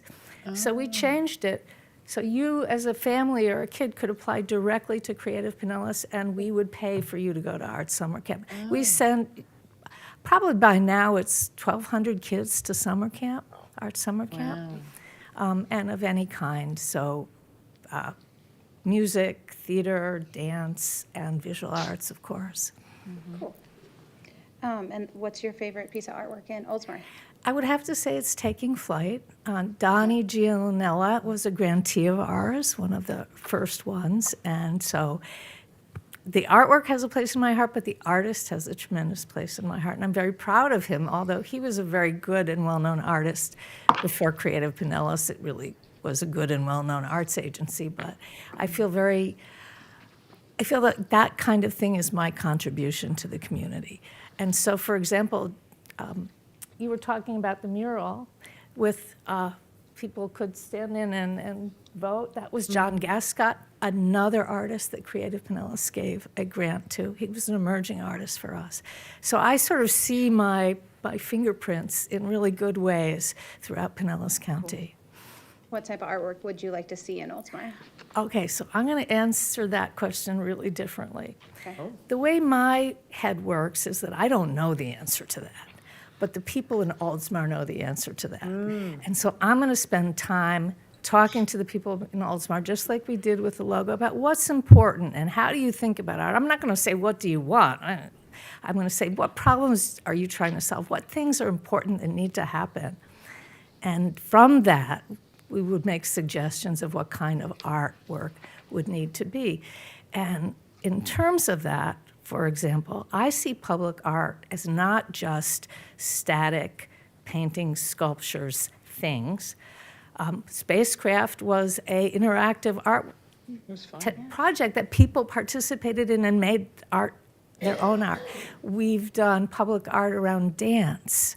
We've done public art around theater. So I don't want to come in with a preconceived notion of what Oldsmar needs. I want to learn from Oldsmar what's needed. Thank you. And you? Okay, Councilmember Knapp? All right. Outside of Oldsmar. Not Italy? Okay, Not so. Italy. You already know this. So it was, Checked off one it thing. was easy for Don Giulianello's sculpture, because I know Don very well, but I'm going to answer your question. Like, you know how when kids say, Mom, which do you like best? Oh. And I love all of you, honey. Who's your favorite child? Yeah, You know there's but time. right now, Jason Hackenworth, who is another grantee of ours, who works with balloons, although that doesn't really do it justice. He makes these abstract sculptures that are about as big as this room, and they float, and they're full of color, and then over time they sort of deflate, and that's part of the artwork. And he's in Germany right now, not Italy. He's in Germany right now, building one of those sculptures. And so right now, and it's temporary sculpture, so right now in this moment, that is my favorite public artwork that's not in Oldsmar. Is he from Pinellas County? He lives in Pinellas County, yeah. Yeah. Very cool. Where in Germany? You know, I don't know. So I'm going there in the I summer. can find out for you. We're not here for travel tips, okay? Yeah. You can probably send an email or something. Make it relevant. I can find out if you really want to know. I certainly And then will. follow up your view of the importance of public art. Why is it important? So, public arts lets people tell a story about themselves. Because everybody's going to interact with public art in their own way. In literature theory, there's this idea that you read a book and you create the movie in your head. And that's why when you go to a movie to see something that you read, you never like the character because it doesn't match what was in your head. So anytime you interact with art, and certainly public art is more accessible. And that's part of why I and Creative Pinellas have an expansive version of public art. Because one of the things is people said, well, you have to go to a museum and that pays money. Well, if you're going to see theater, right, and it's not public art, you have to go to a theater and pay money. If you're going to go to a concert and it's not public art. So it's an expansive version of what public art is, and then it lets people interact with it, have their own experience, and rewrite their stories. Very nice. So that would be why. Thank you so much. Does anybody else have any other questions? All right, Thank thank you you. so much, Ms. Sinclair. We appreciate you being here. Next on my list, I have Erica Wilkins. A familiar face. How are you? I'm good. I'm Erica Wilkins. I've lived in Oldsmar, I think, 11 years now. I am an amateur photographer. I serve on the board as a lead, is what they call it, for the East Lake High School marching band and the band program. I do all of their photography for them. And so that takes up a lot of time. I also am an adoption counselor for the Lab Rescue in Pinellas. And I've been with them for a long time. I started out fostering dogs, but that's really hard because you want to keep them all. So now I just take the foster and connect them to a family. Yeah. How did you find out about the Public Art Board? Facebook. See? I'm telling you. Facebook is working. Taking The notes. Stats keep climbing. If you post it, they will come. Posted, they will come. Okay, and what about the post made you want to come in? Your photography experience? Yeah, I love photography. I actually like nature photography more than people photography, but the band needed someone, so I was like, okay, I'll try people, and teenagers are really hard. So I can't wait to go back to birds and the beach landscape. Very cool. Thank you. Is this your first time applying to be on a board position for Oldsmar? Yes. And then what's your favorite piece of artwork in Oldsmar? I like the butterflies at Sheffield Park that's on the bike path. That's my favorite. Linda Norris is here somewhere. She's outside. Oh, she stepped out, but she was part of that. That's really cool. And then what type of artwork would you like to see in Oldsmar going forward? I love that Dunedin does the oranges. They're a tattoo of Dunedin on everyone's home, and I think something like that would be very cool to have here because people recognize it. People are always taking pictures of it. It's always on social media. You can always see like, oh, I just got my orange on my house, and so something like that I think would be very cool. In Dunedin, they also have the mural. I love the murals around St. Pete and Dunedin, but Dunedin has the dog one at Skips where they've taken actual people's dogs from photographs and Right. painted them onto the And painted walls. them. And so people are always stopping. And you can see, oh, look, there's my dog, or Yeah. there's my dog that passed. Like, so it's very interactive. So something like that, maybe at one of the dog parks would be very, very cool. Very cool. Thank you. Do you have any other questions? Nope. Councilmember Knapp? Favorite beyond Oldsmar? It can be Italy. It's okay if it's I've not been in Italy. When in high school, I started out in Art Honor Society, and I was very inspired by Georgia O'Keeffe. But that's a very eclectic type of art. And then as you grew, it changes. I saw Starry Night, which is Van Gogh in Amsterdam, and that was probably one of my favorites to actually see in person. Awesome. Wow. And then your view of the importance of having public art.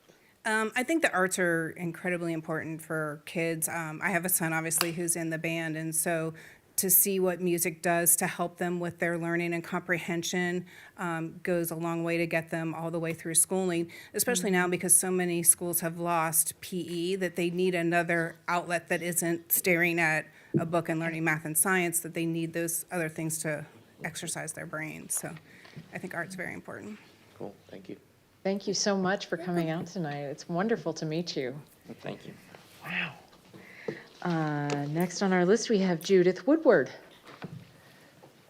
There she is. Another familiar Oldsmar face. I have to call you Mrs. Woodward. I can't. Oh, it's okay. Judith is fine. Well, for those who don't know, please tell us a little bit about yourself and what drew you to come here tonight and your interest on the board. Okay, so I am Judith Woodward. I am the current art teacher at Forest Lakes Elementary, and I also live here in Oldsmar. We've been living here for just a little over 7 years. I have to remember because my daughter is 8 and she turned 1 right before we moved, so that helps me remember to take my daughter's age and just minus 1. So yeah, I've been an art teacher for about 15, 16 years in the county. Both my parents were art teachers. I grew up in Florida, up in Ocala, and I went to I went to Florida State. It's late. I'm not used to staying up this late. Where? It all comes out. Yes. Teach. And where do your Forest kids go Lakes. to school? At Forest Lakes. Interesting. Stars are aligning. Right. I see how this Yeah. conspiracy has come I together. have questions. This Okay. time. So I got my undergraduate degree in art with a concentration in photography, and then I stuck around up at FSU to do my master's in art education. And I got a job down here in Pinellas County. And I started in Pinellas Park, and then I moved to another school over in Clearwater. And then when the school a mile from my house opened, I couldn't pass up that opportunity. And my daughter goes there with me too, and it's super fun. I love taking kids on field trips. We do field trips with all the kids from 1st grade to 5th grade. I'm not brave enough to do kindergarten yet. I'm working on it. We're gonna get there. We do animation, we do 3D printing, weaving, textiles, all the different things, all the different mediums with the kids. We do art shows all year long. I have a couple of art displays I have around the building. We do a first Friday of the month pop-up art show. So it features maybe like a different grade level or a project or 2 or 3 different grade levels. And the artwork is on display when the parents come on campus to have lunch with their kids. And we do our, it's maybe 3 times a year when the music teacher does a concert and I put artwork up with it. And let's see what else. I've done summer camps with the county and just all kinds of things. I probably forgot a ton of stuff that I've done. This past summer, I was teaching at a summer camp, and I got ambushed by Bay News 9. They walked in on me, and I did not expect it. And all of a sudden, there's a camera in my face, and they're like, "You're an A+ teacher." And I'm like, "What?" But it was awesome. Like, it was really cool. I've only watched the clip partially. It's a little bit nerve-wracking to watch something when you're like, you know, you didn't know it was going to happen. So, but yes, it was an honor to get that, you know, so it was fun. Yeah. Councilmember Tartazeski, do you have your? What's your favorite piece of artwork in Oldsmar? So my answer for that would be kids' sidewalk chalk art. When I'm walking around town, Chalk that's a day. good one, I know. Chalk the park Yes. day. Yeah, so when like, or just any random day you're walking around the neighborhood and you see kid art that just pops up anywhere. It's only there for a little bit till it rains. But the kids are so proud of it. You know, it's nice to see their creativity. It takes a lot of courage to put your art out there for everyone to walk across, you know, and look at. So, yeah. That's so What type of artwork would you like to see in Oldsmar? So I really enjoy doing things that are collaborative with my kids, having all the kids participate. Just last week, we had an artist at school. She was helping us make a mosaic. She was there with us at another school. I've worked with her before, and all the kids got to help make a piece of tile for the mosaic. They got to help put it together. She kind of facilitated it, and the kids got to help her build it. So I like seeing things that are collaborative. Is this your first time applying to be on a board position for Oldsmar? For Oldsmar, yes. Yes. Very cool. Councilmember Knapp? Favorite public art outside of Oldsmar? My favorite, because I've seen it personally, is the Love Sculpture by Robert Indiana. I saw the one in New York City. There's a bunch of them in many different places, but I really enjoyed seeing that one. So, yeah. Awesome. And then your view of the importance of public art, having it. I think public art is important because it allows us all to feel connected, gives us a voice. We can all like relate to it in different ways. And it just, when I have students in my room and I want them to be encouraged to make art and be creative, it helps them to see that grown-ups are doing it too. Yeah. Awesome. Thank you. Thank you so much, Ms. Woodward. We Mayor, appreciate you being. also- I'm sorry. I'm Everyone- sorry. follow-up? We have a late. I'm sure I can track you down if I have a question. That's fine. Are we good? No, I was just going to make a joke. That was all. I honestly. Well, it's piggybacking on Barbara St. Clair's. Okay, so Now you have to do it. Miss Woodward, you teach both of my children, correct? Yes, I do. Which one of my children is your favorite? No. Do not answer. Do not answer. That's all I was going to say. I have not been I to do Italy sincerely, unless Epcot sincerely, counts. as So I just, yeah. sincerely, thank you for the work that you do at Forest Lakes. My children do rave about Miss Woodward as a teacher, so I did want to say that publicly. Thank you very much. Thank you. And the last person on our list is Suda Yancis Cologne. She is patiently waiting. That Yancis Cologne always puts me on the end of the list with that Yancis name. Good evening, everyone. Good evening. For the second time. Yes, that's true. We know you. You gave a little bit of an introduction of yourself at the beginning of the meeting, but tell us a little bit more about yourself and why you're interested in serving on the board. Do we have an hour? Okay, you gotta keep it. I didn't think so. I think my resume kind of kept going and going and going. I have a long history in our city. I've lived here for over 30 years. I'm very proud of our city. I have been on the Oldsmar Cultural Affairs Advisory Board, which was the board that chose the 7 statues that are in our city that unfortunately I think was one more and an arm broke off. So I was very honored to do that. I was on the task board for the public art, so I was coordinated with that. I was on the board with Lena and Gus's artwork.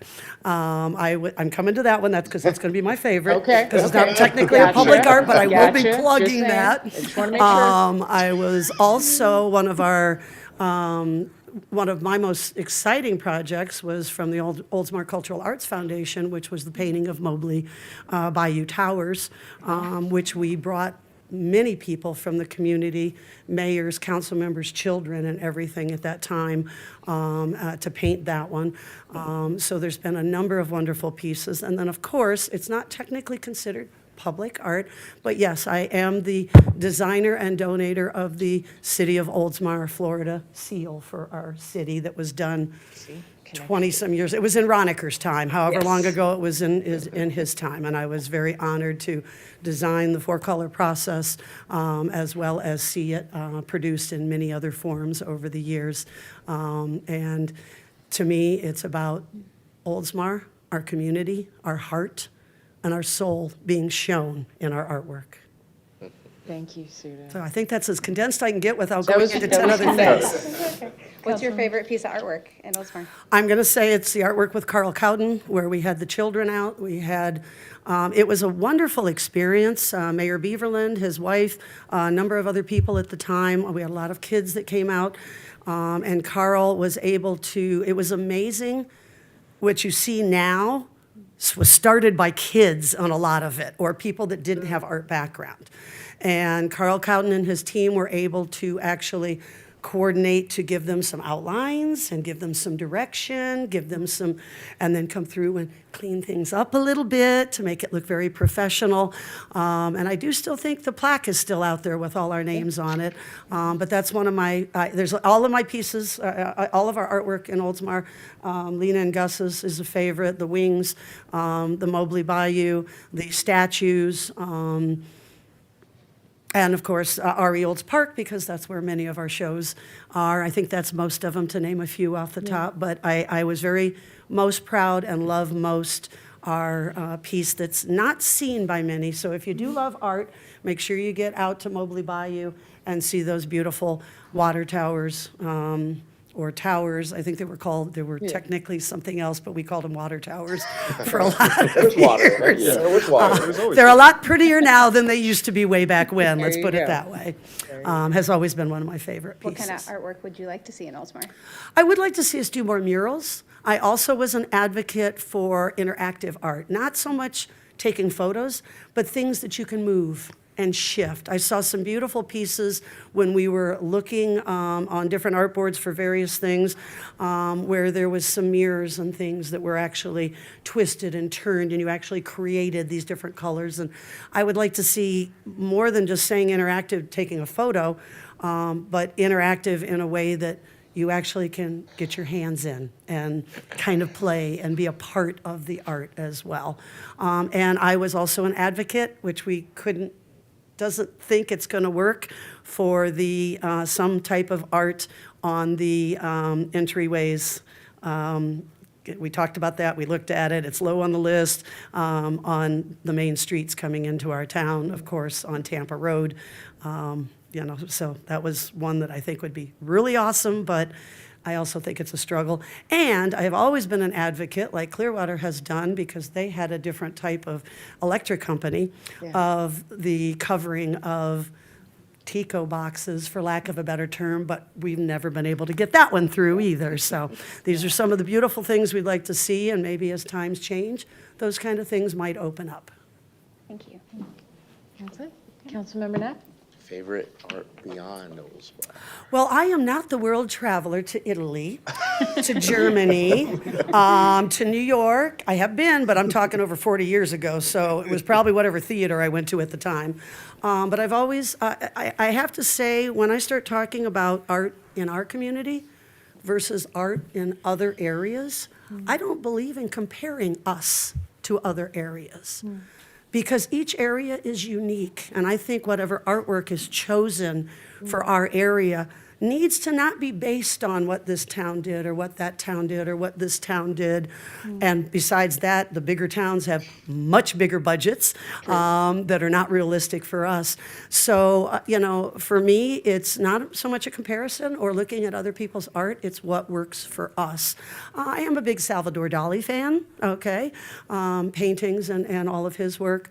But I think, to me, we need to tell our story with our art, just like on city seals, on the murals of all the animals that are in our community and around our lakes and things like that.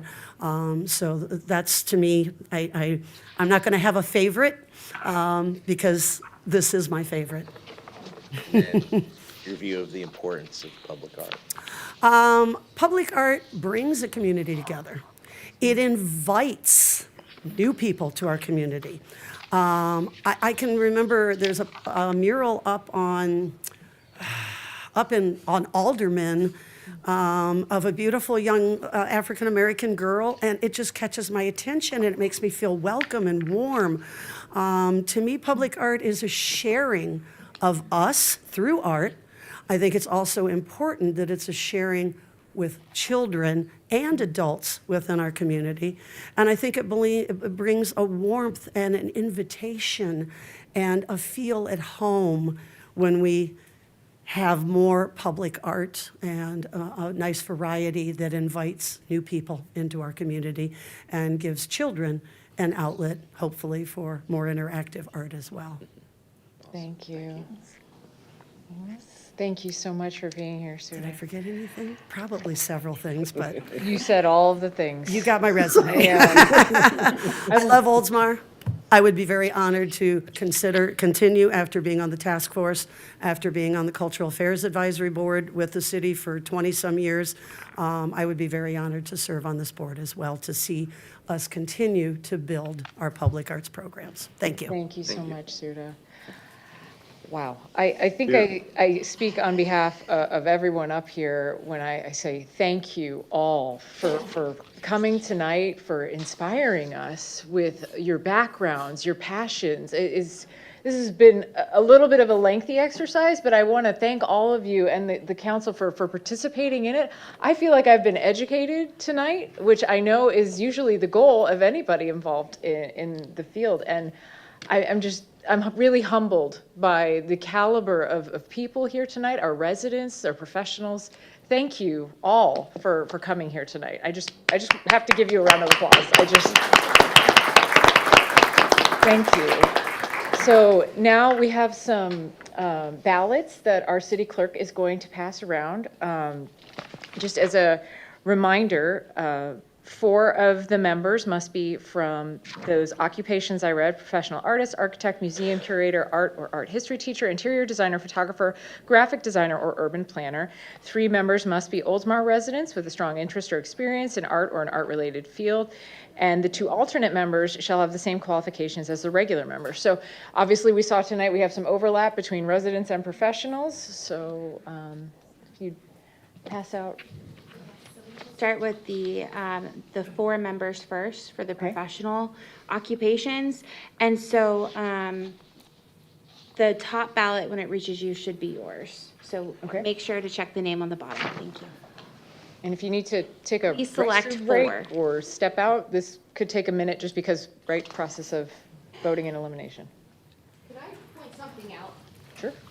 real quick about the whole process here? I just wanted to point out that every single piece of artwork in the city of Oldsmar got a shout out from a different person. So it goes to show you that the art is different for different people. That's true. And different people love different things, but every single piece got a shout out. So I love that. Very true. Yeah. Thank you.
Perfect.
Sean, will you sign yours? Sorry. Decision. Check.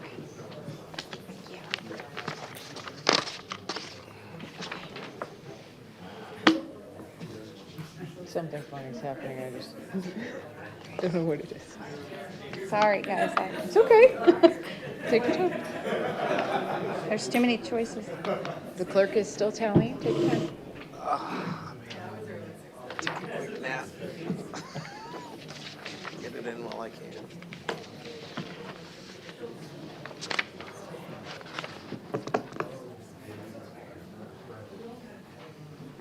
Thank you.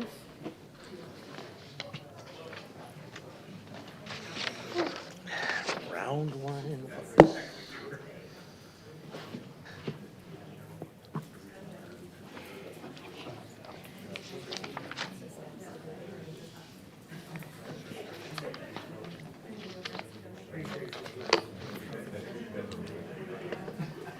You know what's a boring thing? It's the shorthand doesn't line up completely when it's 9 o'clock. It's annoying me. I should get a new one.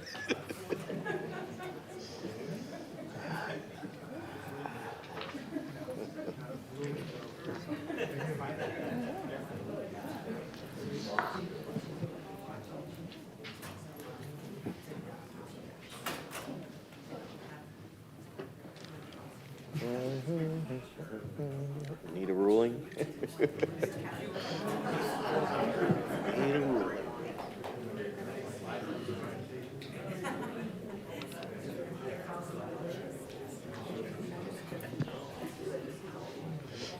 Well, it's going to be the highest vote of 4, so it's the 4 highest votes are going to take the position. Energized. We had no 4, time.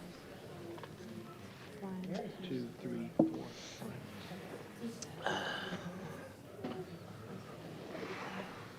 No, you, yeah, that's going to be public record. Obviously, you're going to keep this, so that's available if anybody asks about it. But you just need to announce the top 4.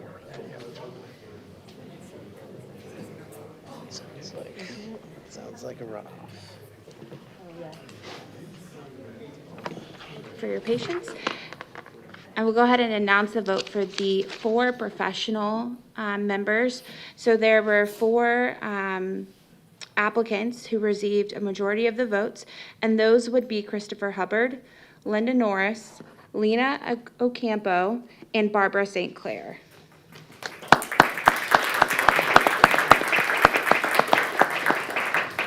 And then I will go ahead and prep the next set of ballots for the 3 residents that council needs to select.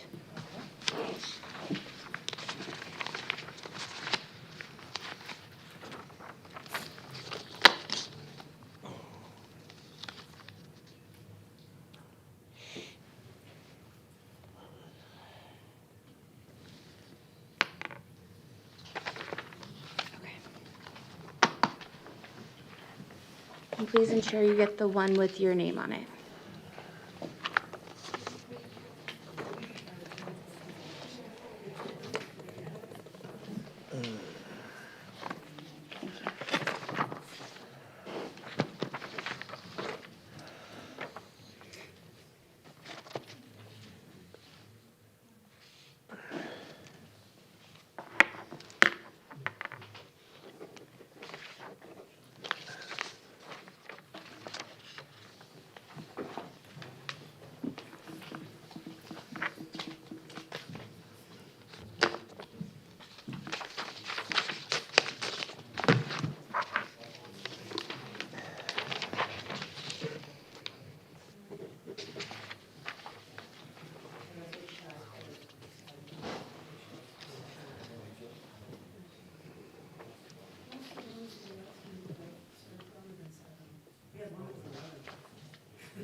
No, I don't need to right now.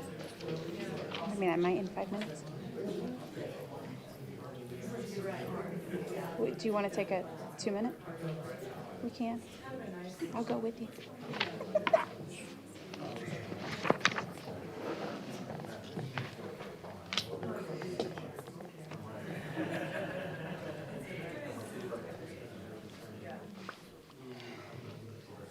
Watch me say that, and then like in 2 minutes.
Mayor, I've calculated the second vote for the 3 members that it should be residents. Okay. So the majority vote was for Michael Helfrich, Faith Porter, and Judith Woodward.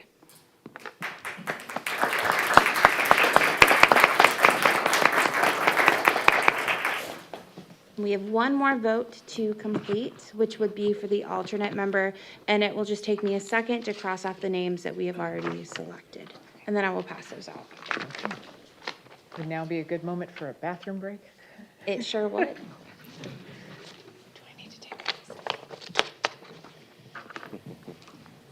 Brace you.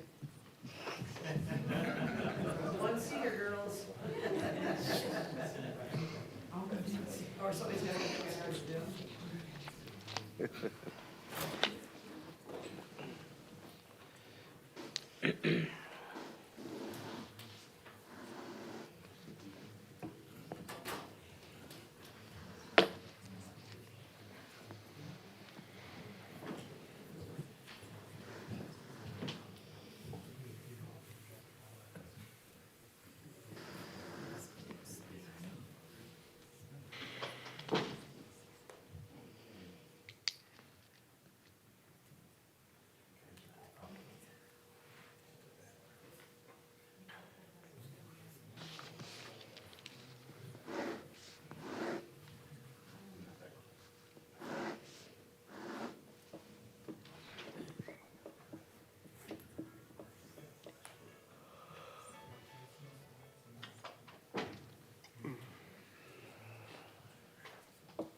Mayor, I will now pass out the ballots for the alternate member. Please select 2.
Mayor, the vote for the alternate member was completed, and a majority of the votes were received for Wendy Stanziano and Erica Wilkins.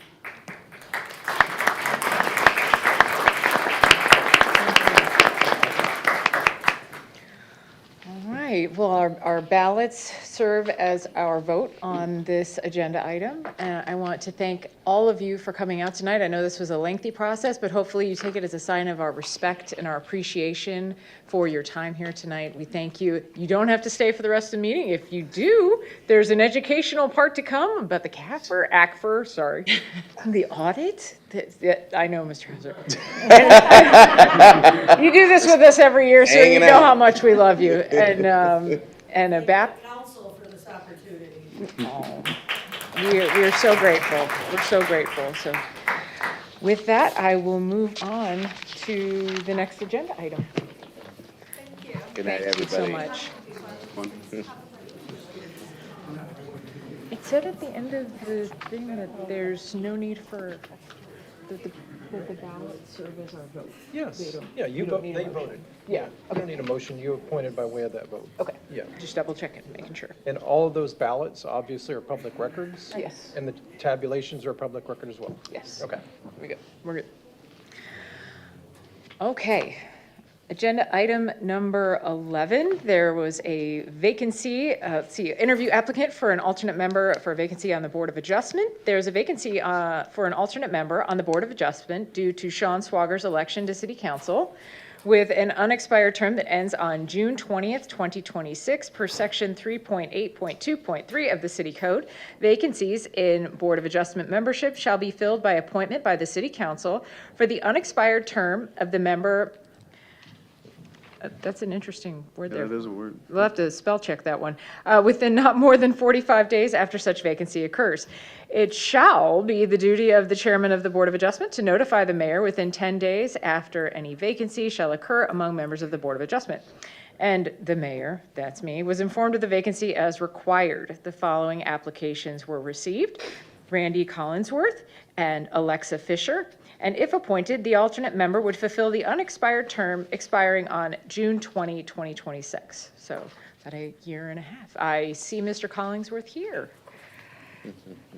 Mr. Collinsworth has been very patient along with his lovely wife. Thank you for being here tonight. Can you tell us all a little bit about yourself and why you're Sure. interested in serving on the board? Well, I'd like to start by saying thank you for the education. Right? You know, of that. I'm simply amazed by some of them people and the knowledge they have. Yeah. Well, my name is Randy Collinsworth. I live at 122 Dolphin Drive South in Guller Village. I've been a resident of Oldsmar since 2018. I moved to Florida, though, from my city of Cleveland, Ohio in 1991. Started with the Pinellas County Transit Authority in 94, which I held the position of facility technician. In that job titlement, I had to learn hydraulics, pneumatic controls of the hydraulics, oil distribution, gas and diesel distribution, along with the dispensers, overhead door systems, HVAC, chillers, along with the electrical, plumbing, the standard things that go with buildings. I was responsible for the rehab of the downtown St. Pete terminal, which unfortunately is no longer there. I also helped out with the downtown Clearwater, which I understand they're building a new one. During that time, during my father's service, I was eligible for the Sons of the American Legion, which I joined. In that time, I held the position of state chaplain for the past 10 years. At that point, in 2022, I retired from PSTA and stepped back from being the chaplain to travel with my wife and spend time. I'm still volunteering with the social club at Guller Village and was just put on by the board for the architectural committee. Okay, and I've got to say the fountains were fantastic, but they had them shut down when we were over there overseas. Trevi fountains, they had them shut down and they're going back over them and they're making them look good. So he has been silly. So that's why I'm sitting there smiling going, oh, they had them shut down when we were there. I believe you are a Citizens Academy graduate as well? Yes, I am. Yes, I am. Oldsmar 2022, I believe it was. And Mayor, I just want to say that I served on the Board of Adjustment, and when I got elected, it was Councilmember Swager who replaced my vacant spot. So I'm looking forward to when Randy runs for city council. I am, Karen's gonna come and smack you. did you with hear her? something. Ain't gonna happen. Shut it right You down. gentlemen and ladies do a fantastic job. I could never replace you out of my deepest heart. I will say, Randy, it is a very important board. It's a quasi-judicial board, so it's a little bit different. But I know that there's a lot of experienced members on that board, so I'm sure, Sean, you could speak to that as well. If you have any questions, while you're watching the meeting, you can see that they've been doing it for so long. You learn so much by just being there, even if you're an alternate member and can't serve that night. It really is as educational as it maybe as not as tonight was, which is unmatched. But during those meetings, you do pick up a lot of different things that go on just because of the experience on the board. So That's just wanted to make fantastic. sure I That's said how that. I learned most of the experience I've had now is by watching, by hands-on.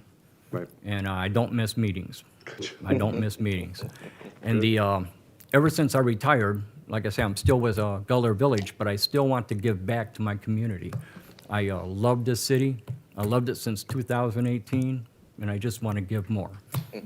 So I'm looking forward to hopefully working with the committee, and I'll take your questions. Does anybody have any questions for Mr. Collinsworth? Favorite public art out top. Blinders on. Mr. First time applying for a board Yes, position? ma'am, it is.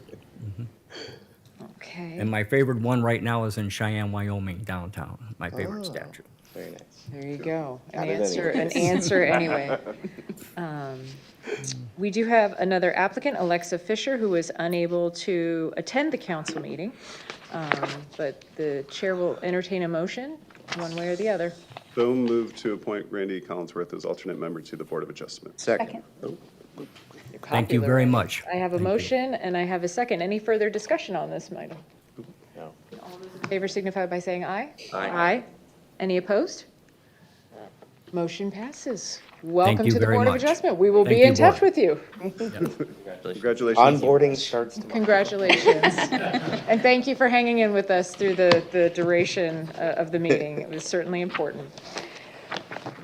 Whew. Do I get to take a break? Take a quick break for our city manager? Oh, wait. City attorney, do you have anything? I do have something. Ooh. I just want to let you know that we have started a process through the city clerk's office to onboard every single member that is appointed to a committee Okay. or a board. And we've been doing that quite some time now. So the 9 members that you've just appointed to the Public Arts Committee are going to go through an onboarding process, as well as Randy, who has just gone through his interview here, will be doing the onboarding with them too.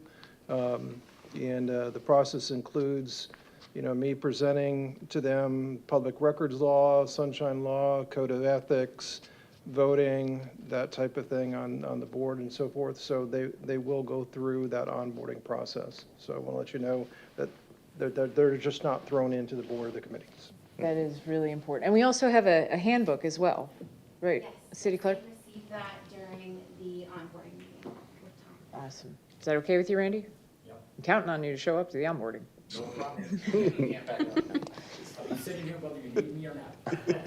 Thank you very much, Tom, for letting us know that. That is very important. Whew. City manager, how are you, Ms. Donnelly? Good evening.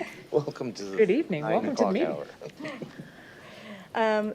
Item number 12 is a presentation of the annual financial audit and annual comprehensive financial report for fiscal year ended September 30th, 2024. John Hauser, CPA, partner in an independent auditing firm, Wells, Hauser and Schnatzel, is here to present the highlights of the annual comprehensive financial report and the results of the city's annual audit for fiscal year ended September 30th, 2024. The attached required communication for those charged with governance describes the audit process and any material findings. We would like to express appreciation to the Administrative Services Finance Division for their diligent efforts and commitment throughout the year, which resulted in another successful audit. In particular, Amy Ratliff, who's here tonight. Yes. The accounting administrator deserves special recognition for her leadership role in preparing the annual comprehensive financial report. Furthermore, we'd like to recognize Mr. Hauser for conducting the city's audit in a highly professional manner. Thank you again. Thank you, Mr. Hauser, for being here tonight. Good evening, everyone. I can assure you I have no theatrical talent, nor an looking for impressive folks. international travel resume such as your applicants, and mighty impressive for all the Art Advisory Board applicants, but, and I've never been to Italy. We should But- start, maybe we get like a Groupon or something, we can all go. Wait, did you go to Florida State before we get started here? I'm not going there, no. I'm a Tar Heel, so there you go. Please, continue. Thank you all for having me tonight. The separate letter you have, the required communication letter, it does indicate, as well as in the notes to the financial statements, that there was a change in implementation of GASB Statement 100, accounting changes and corrections of errors. There are no errors, but there was a change in an estimate. Once you completed the Harbor Palms construction project, there was a reallocation based on the actual costs incurred of the debt between the enterprise and the governmental funds. That was a management estimate. It had no effect on fund balance, but it did change the allocation of the debt between the two funds. We had no disagreements with management. We've provided all the information we requested, and all our inquiries were responded to adequately and timely. We proposed no audit adjustments. The city did provide adjustments post-close for leases and pensions, and these are just normal because there's a delay in receiving the pension information from the state of Florida. And we had no significant difficulties during the application of our audit procedures. You have the 135-page annual comprehensive financial report, and appropriately, it's filled with art as well as numbers. Okay. Children's art, in fact. Yes. So very appropriate for this year. There's 5 reports from our firm within this report. First, our independent auditor's report, which is page 1, indicates we've completed the audit for September 30, 2024. Our report's dated March 17th, 2025, and it's an unmodified opinion on the city's financial statements. In the very back of the report, starting on page 129, we have the report on internal control and compliance. There are no instances of weaknesses or material weaknesses or significant deficiencies in internal control, and no instances of non-compliance were noted. Page 130 is our report in accordance with the rules of the Auditor General.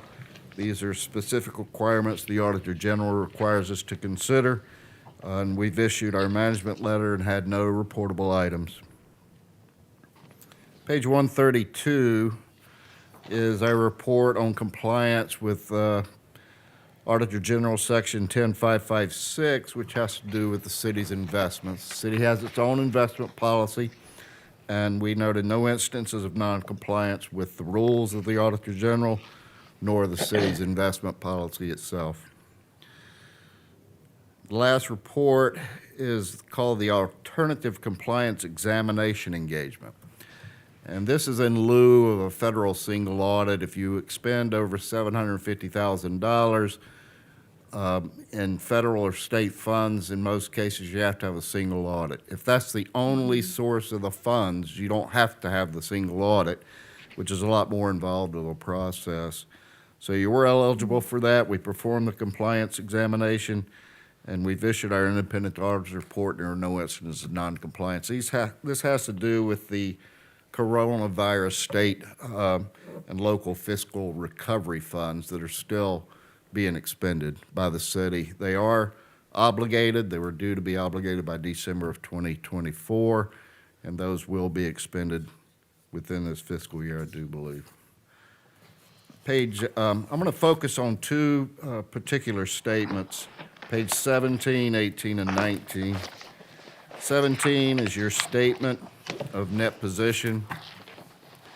Total assets were $157 million, an increase of about 2.5, primarily increases in cash and capital assets, and a small decrease in receivables, inventories, and prepaid items. Total liabilities and deferred inflows, they decreased $4.9 million. And the big decreases there were in accounts payable, the ARPA funds that we just spoke about, and your long-term debt and compensated absences. So assets minus your liabilities is your net position. That totaled $137 million, was up $7.4 million, or about 5.7% from the previous year. Unrestricted net position in the governmental funds gives an idea of liquidity. It's $4.8 million and equates to about 3 months of expenses.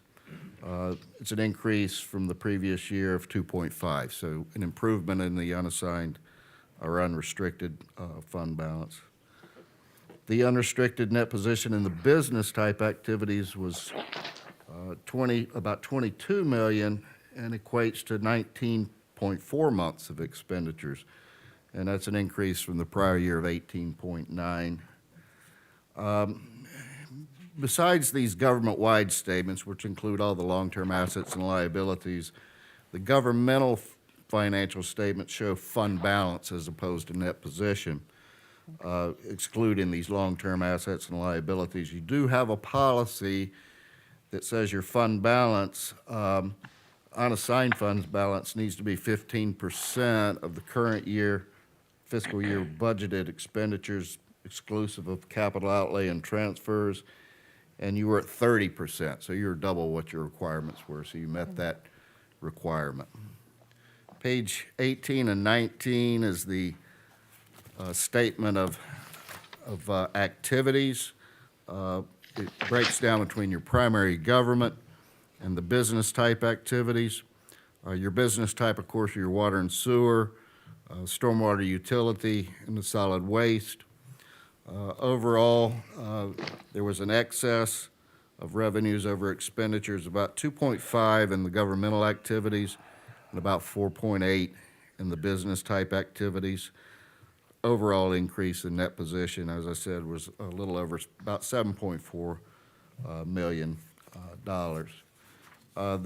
This is a 135-page report. I'm not going to go through it, but I urge you to spend some time with it. There's a lot of good information. The management discussion and analysis, the transmittal letter, 10 years of stat tables in the back, and of course the notes to the financial statements will give you a lot more detailed information. If anybody's got any questions, I'll try to address them now, but like Ms. Donnelly said, I'd really like to thank the staff. This is a long process, and Kristen was gracious enough to set me up and let me work out of her office. And everyone in the administrative department, we have here Amy Ratliff and Cindy Nino and Garrett Zellef here tonight. So thank them for their assistance and professionalism. Wow. Does anybody have any questions for us, Tom? How many years have we been doing this together? You could tell by the loss of hair on top of my head. I mean, I know that's from Amy's questions, but. Yeah, as Amy's got a little thing on her desk, it says, be nice to me or I'll send you to a meeting, so. You must not have been very nice this year. It's been a bit of a lengthy meeting, sir. Thank you. Well, we are certainly very grateful for you coming tonight and incredibly grateful to our staff. Amy. I love how Cindy is doing the head thing, pointing to Amy. Because you guys are collaborative, but you really give credit where credit's due. It's amazing to watch you all work together. See, now Garrett, it's just everybody just kind of keeps leaning. I don't know if you have a tick, it's budget season ready again, but in any event. We all just bow. Does anybody have any questions of staff? Nope. Thank you all so much. Thank you. Would entertain a motion to accept the presentation of the annual financial audit and annual comprehensive financial report for fiscal year ended September 30th, 2024. So moved.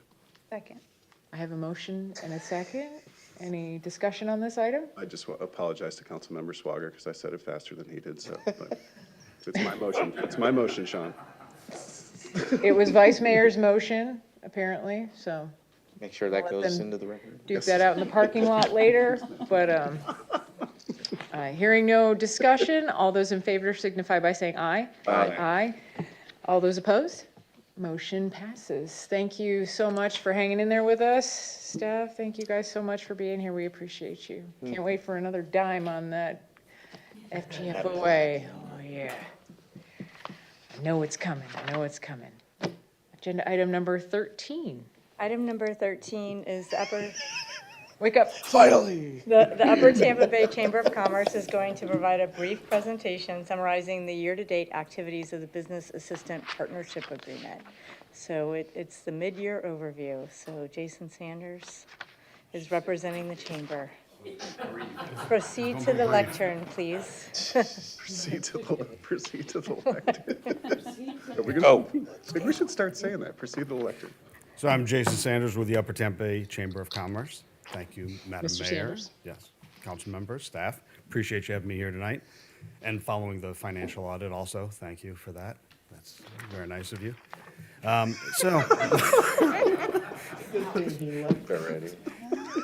just glad to be here so long and being able to take part in everything that goes on within the city this week. Sorry, I have to continue. Part of the deal. That's right. It's part of the deal. So I wanted to go over the mid-year kind of wrap-up for the Business Assistance Program. We're going to cover the purpose, economic development, activities, and business sustainability efforts. So the purpose of the agreement is to support the City of Oldsmar's economic development efforts and to provide a business assistance program in and for the City of Oldsmar's business community. The goals of the agreement are as follows: to assist the City of Oldsmar in its efforts to implement comprehensive economic development strategies, to identify challenges common to the business community and lead efforts to solve them in partnership with the city, to assist businesses seeking to expand their operations and in the recruitment of new businesses seeking to locate in Oldsmar, to collaborate with other business assistance personnel within the city and neighboring communities, and to actively support the city's economic development and marketing efforts. So just a quick overview for you. So the economic development efforts. We coordinate We Mean Business visits, which are monthly visits to local businesses. We take the mayor, staff, and ourselves go and visit the local businesses. Participate in meetings with Pinellas County Economic Development, conduct economic summits, welcome new businesses to Oldsmar, and assist Oldsmar businesses with funding programs such as the Employment Sites Programs, the ESP program.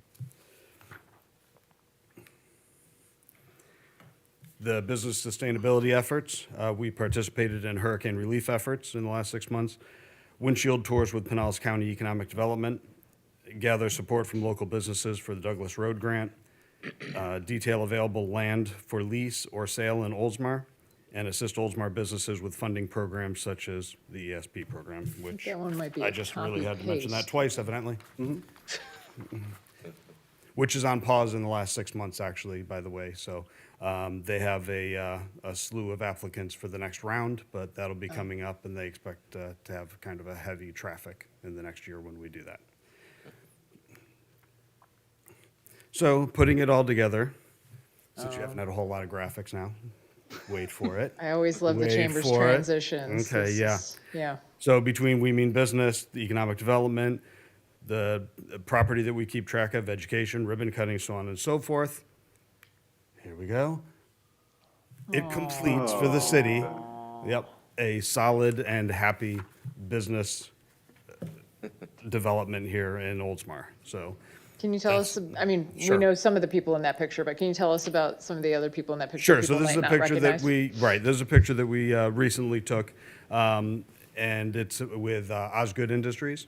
So we visited them as part of our We Mean Business program. It was kind of a bigger one than we usually do with more people because the county had also reached out prior the month before and asked to see if we could help them out getting into Osgood. So we kind of dovetailed it with the We Mean Business and brought everybody in. So it was a real good visit too. It was a little more lengthy than what we usually have. Don't expect that all the time, Madam Mayor. They're usually about I'm stunned. 45 minutes, but this was a good solid 2+ hours Yeah. with them. And but we really got to get to know them really well and discuss a whole lot of stuff and what they had with the city and what their future plans were. So it was a nice visit. And so- we have Commissioner Eggers. Commissioner Eggers, yes, because the county was there. Scott Talcott Scott. with the county as well on the far left. And like you got a everybody else haircut should know the since, rest of us pretty good. And of course, your city And staff. that is all I have for now, if you have any questions. Anybody have any questions for? No questions, just a comment. I would say, the ribbon cutting y'all had recently over at Martin's was well put together. They really drew in a crowd, and you could just hear the excitement in their voices about how excited they were to be here in the city. Yeah. Thank you. Yeah, I Props to all y'all for helping get that set up, because obviously, I'm sure the businesses think, oh, we should do something like this, and then when the chamber comes along, it's like, it just Right. streamlines it. And we do offer that for any new business coming into Oldsmar, whether they're members of the chamber or not. And the hard part is kind of it's if they only knew, it's kind of pulling teeth sometimes with them, you know, to get them to do it or, you know, think that they need it. But once they do it, yeah, they're pretty happy. It's usually a great event for them. Yeah, big exposure. Any questions over here? No? I unfortunately neglected to share about our We Mean Business visit to Osgood Industries, but it was absolutely incredible. And one of the reasons that it was a little longer because we got to tour the facility. And if you've never been there, gosh, if you have the opportunity, you have to check it out. In this facility, they're making the giant machines that package or fill, depending on what it is, almost everything you buy in the dairy department at the grocery store, a lot of things in the deli department that are like prepackaged, ready to go, ice cream, anything that you could fill in a container, like butter, yogurt, ice cream, the mashed potatoes, even the pre-made mashed potatoes, the pomegranate seeds and the Palm Wonderful. I mean, they're using, you know, steel that they're taking and etching. They gave us these cool little can openers or bottle openers that they had etched out of steel. I mean, they're assembling all of this in this massive warehouse, and then they literally put it on, you know, of course, a truck first and probably rail or ship, but I mean, the technology that's going into it, all of the electrical components, the testing that they do to make sure that things seal properly, to make sure everything aligns. Now, they're not bringing and filling the Chobani cups in this facility over in Oldsmar, but they're making those cups. And they have it behind us, you can't see, but the other side of the room has another bookcase, and it's all the different types of cups that they've manufactured. Certainly not all of them that they've ever done, but a large number of the brands that you recognize in the grocery store today are in those cupboards behind us. And it was really amazing to learn, like many things, such as Microlumen, you know, that those companies like that doing that level of work with German engineers standing next to us with international expertise is happening right here in Oldsmar. It was very cool, and thank you for coordinating that visit. Despite the longevity, I think it was enjoyed by everyone. Oh, yeah, absolutely. I think it was a great visit. Thank you. So, there's no other questions. This was informative. We have no motion on this. Thank you so much, Thank you. Mr. Sanders. Thanks, Jason. And agenda item number 14. Item number 14 is consider authorizing advertisement of 2025-004 RFP compensation and classification study. The city last launched a comp and classification study in August 2022 with final recommendations implemented in May 2023. Regular surveys help ensure salaries remain competitive in the local market, supporting the attraction and retention of top talent. The city seeks council authorization to issue a request for proposals for an upcoming classification and compensation study. The study will evaluate full and part-time positions 3 years later, assessing classification, job descriptions, and actual compensation to ensure that each position remains appropriately placed within our pay plan and that salaries are both internally equitable and externally competitive. Staff recommends approval. Okay, the chair will entertain a motion to authorize the advertisement of the 2025-004 RFP compensation and classification study. So moved. Second. I have a motion and a second. Do we have any discussion on this item? Nope. All those in favor signify by saying aye. Aye. Any opposed? Motion passes. Item number 15. Item number 15 is to consider the approval of an auction services agreement between J.J. Kane Associates and the City of Oldsmar per the terms and conditions of Sourcewell Contract 111424 CC 25-031. When a vehicle or a piece of equipment has reached its useful life for the city, it's sold through an auction process. The city's long-standing company, Tampa Machinery Auction, which previously handled these sales, was recently acquired by J.J. Kane Associates, Inc. As a result, city staff is now presenting City Council with a new auction services agreement.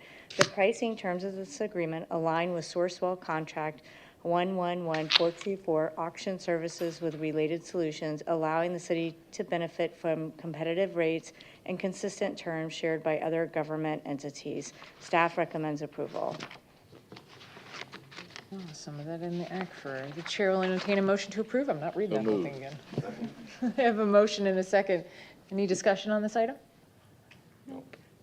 Seeing none, all those in favor signify by saying aye. Aye. Any opposed? Motion passes. Thank you. Item number 16. This item was added to the agenda by Councilmember Net. Mayor, just point of order real quick. Yeah. Did the city clerk have anything to discuss? Madam It's not Clerk? shown. I was Thank you. only going to inform that the annual volunteer appreciation dinner is this coming Tuesday, where we get to thank and recognize all of our many volunteers and board members, and we look forward to seeing everyone there. That was it. Thank you, Madam Clerk. I apologize. Thank you. Thank you, Vice Mayor. Certainly. Agenda item number 16. Councilmember Knapp. All right, so I brought it up at the last meeting about potential where regional planning councils may cease to exist in the future. I'll go ahead and read the memo first and then just have a little discussion. At the last meeting, you brought up that we add this to the agenda. There's two bills in legislature right now up in Tallahassee, Senate Bill 1264 and House Bill 1125. On March 31st, 2025, the Senate bill passed out of the Commerce and Tourism Committee after a, quote, delete everything after the enacting clause and insert, end quote, amendment. Among other provisions, this amendment removes Chapter 186, Sections 501 through 515, which is the Florida Regional Planning Council Act from Florida statutes. As of April 11th, the bill is scheduled to be heard next by the Senate Appropriations Committee on Transportation, Tourism, and Economic Development on Tuesday, April 15th, 2025 at 8:30 a.m. The companion House Bill 1125 has not yet been heard and is currently still scheduled in the Commerce Committee as of April 10th. So that meeting of the Committee on Transportation, Tourism, and Economic Development did take place this morning, and our clerk passed around kind of an update on the bills to everybody here. That did pass by an overwhelming majority. So the Senate bill still has one stop left for the Rules Committee. As mentioned, though, in the memo, the companion House bill was referred to four committees in total, and they have not been scheduled yet to be heard in the first committee. We only have just over 2 weeks left in session, so the likelihood that this gets enough traction and basically activity to get over the finish line is getting slimmer by the day. But I did get an email that I think was previously brought up in the last meeting from Ren Krall, the executive director over at TBRPC, expressing anybody to reach out and express support or basically opposition to these bills. So that's kind of what I wanted to bring up discussion tonight is, do we want to take a chance and just let it ride, or do we want to express, have essentially probably the city manager express some opposition to these bills on behalf of our council? So I kind of leave that open for discussion, see what everybody's temperature is on it, based on what we know with the current status of the two bills. So leave that for any open commentary. Okay. Thoughts? Thank you, Councilmember Knapp. Anybody have any discussion on this item? Just appreciate that it was, Councilmember Knapp brought it to our attention. I'm comfortable sending a letter drafted by the city manager, and I'm guessing and would likely be reviewed by our city attorney. I'd rather a letter than an email or a phone call just saying, hey, the council talked about it. I think something more formal would be appropriate. So, but again, thank you for bringing it to our attention. Councilmember Tartakovsky? I 100% agree. I don't know that I have anything else to add, but I certainly would err more on the side of saying something, because I agree with where you're standing, and I think it's important to take the opportunity when we have something like this to say something instead of crossing our fingers and hoping it doesn't go forward. Well, and the other thing is if it doesn't get over the finish line this year, or even get out of the committees on the House side, is sending the message that we don't want to see this come back next time around, right? Because as we've seen over the years, one bill, just because it doesn't make it through the first time, typically our representatives and senators in Tallahassee will keep coming back, right? And in many efforts, there are some good things that are coming out, but at the same time, there's some things that we may have differing opinions on. So Councilman Suarez? Ditto and ditto. Okay. I agree. So with that, then, Wait, I don't get to say that? sorry, my apologies. So my thought was the same as the vice mayor's, just that I think a letter is more appropriate and formal and effectively communicates in the correct fashion. I do think it's important for the exact reason that you just stated, because these things have a tendency to recycle themselves in the following years, and they tend to recycle themselves through the same representatives or senators. Sponsors, Yes, so same sponsors. So I think it is important that we say something, and I think that this is a great trend that you've started. Perhaps, you know, I always want to encourage our council members to be involved in and paying attention to what's happening at the state level. I think it's becoming more frequent that there are bills proposed that could have a substantial effect. We're going to see some of them come out of session, but this level of advocacy and sending, you know, letters on behalf of the council as a whole, I think is fantastic. And I really thank you for bringing it forward. So thank you, council members. So I think you were about to say something. Go right ahead. A little ahead of schedule. Go right ahead. I would like to move that we direct the city manager to draft a letter expressing opposition to Senate Bills 1264 and House Bill 1125. Second. Okay, I have a motion and a second. Any further discussion on this? Perhaps if necessary, the city manager can utilize the resources of our city attorney as well. Anything else? Okay. Okay. All those in favor signify by saying aye. Aye. Any opposed? Motion passes. Thanks, everybody. Put that on your to-do list, Madam City Manager. Okay, item number 17. So this is an item that I requested to be added to the agenda. I was appointed to the Suncoast League of Cities back in May as the Oldsmar delegate, with the term expiring September 30th, 2025, about, math is hard, 6 months away, 5 months away.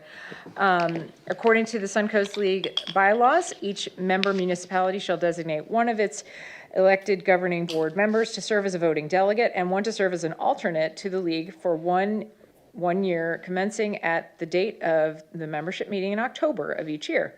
The voting delegate of such municipality shall be chosen by each member municipality in such a manner as it determines. We vote. Each member municipality shall notify the executive director of the selected representative's name and municipal position at least 1 month prior to the commencement of the term of office.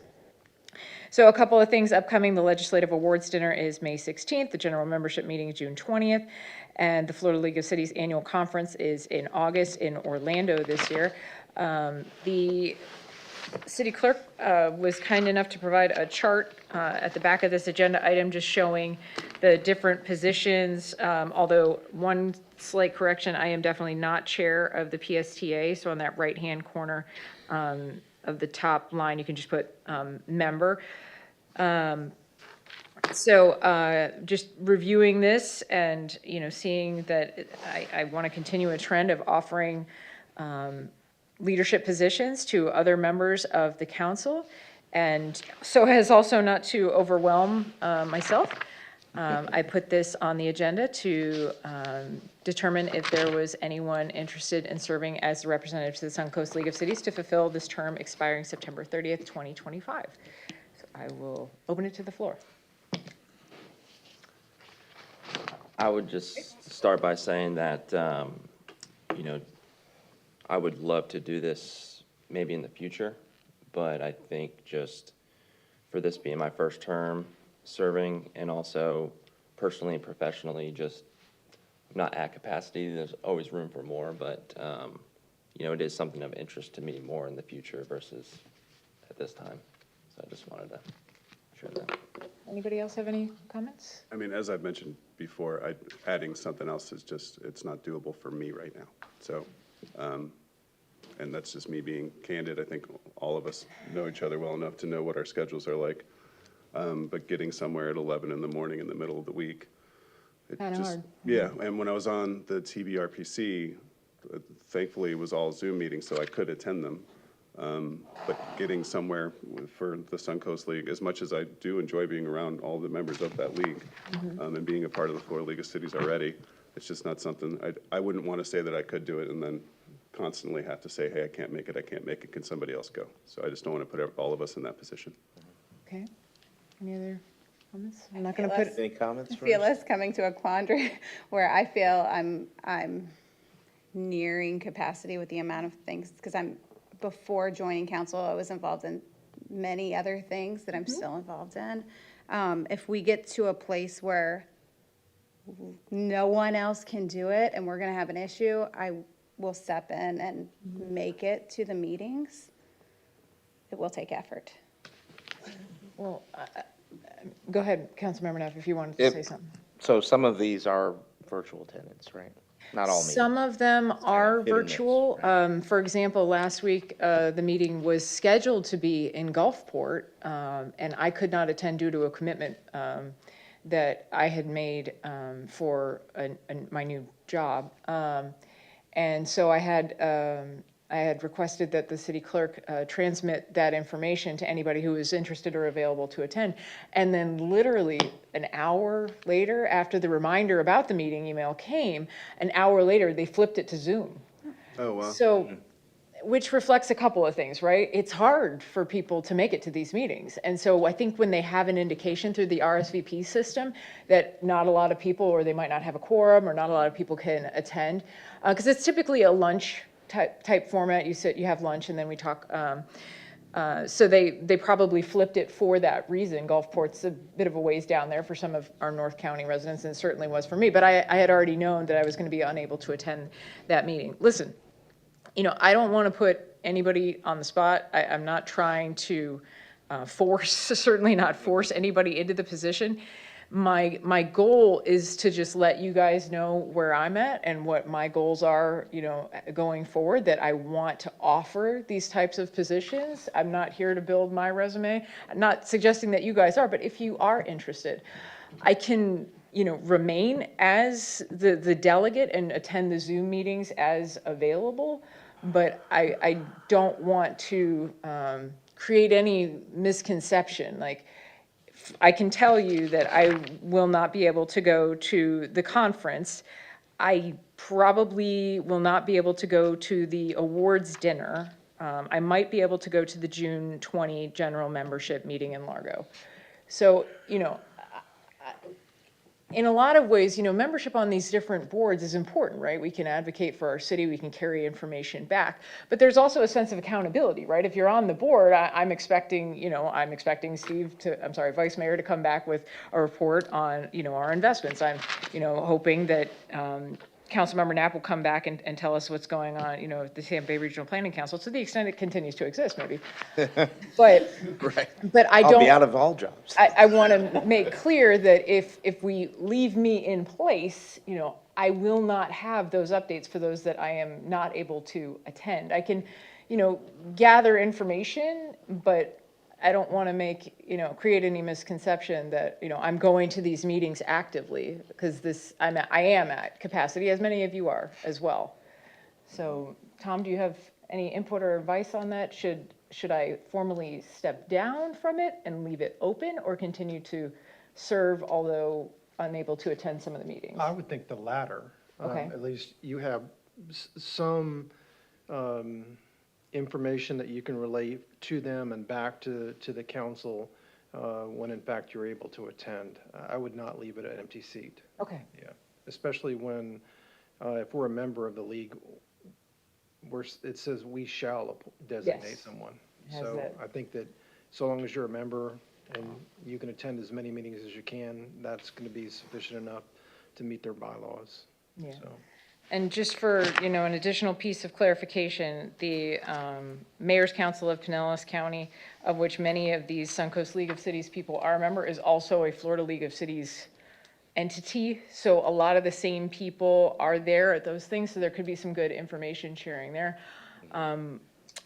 Madam Clerk and I actually have a lunch coming up in celebration of municipal clerks in May. So there is some information overlap, and I just wanted to make sure that you are all okay with me doing that and just, get a consensus on that. And I would say honestly, the Legislative Awards Dinner isn't a meeting, and the League of Cities Annual Conference, there's things you can do there, but not necessarily a meeting, correct? So if it's the one thing that you can get to is the meeting, I think that would be the most imperative thing. Yeah, so the Legislative Awards Dinner, they have like a quick thing right beforehand, not really super official, but then, there is a more social dinner. Gotcha, They usually okay. recognize someone from the Suncoast area delegation for their service during session and give out awards. I think have you been? No, which one? The Legislative Awards Dinner. It was in We did, yeah, we were all, once, it was in St. Pete off Gulf Boulevard Yeah. somewhere. Yeah, I was there. I think I haven't done the dinner, but I've been at conference, and I think Yeah. that at conference, they have the super regional breakfast type thing that they kind of consider that a meeting, because I think that's when Right. the handoff starts with the leadership cycle. yes. So Yeah, I go to it's some kind of a of the- meeting, it's kind of not. Yeah, and I've been to some of those kinds of events too, where you're honestly just not sure. But I think the general membership meeting is the one that's most important. But yeah, no, I've been to that awards center. It's when Mayor Saraki was the president, I think, and then Yes. he passed it over to, Jamie Robinson. Yeah, to Jamie, yeah. And Largo, yeah, I was at that one as well. yeah, we were there. I think we're all in Okay. the same position where it's like, regardless of who the person's in there, we're all equally challenged with Yeah. being able to make our schedules work for beyond our primary role and responsibility here, right? So, Well, and I think it's important we talk about that, right? It's okay to talk about that, because I think it's not knowing and then having an expectation that someone's going to come back with information, and then they don't, and it kind of feels yuck. Does anybody plan on going in August to the Florida League of Cities Annual Conference in Orlando? It generally lands on the first week of school, so that's why I Yes. can never go. So- It does land on the first week of school.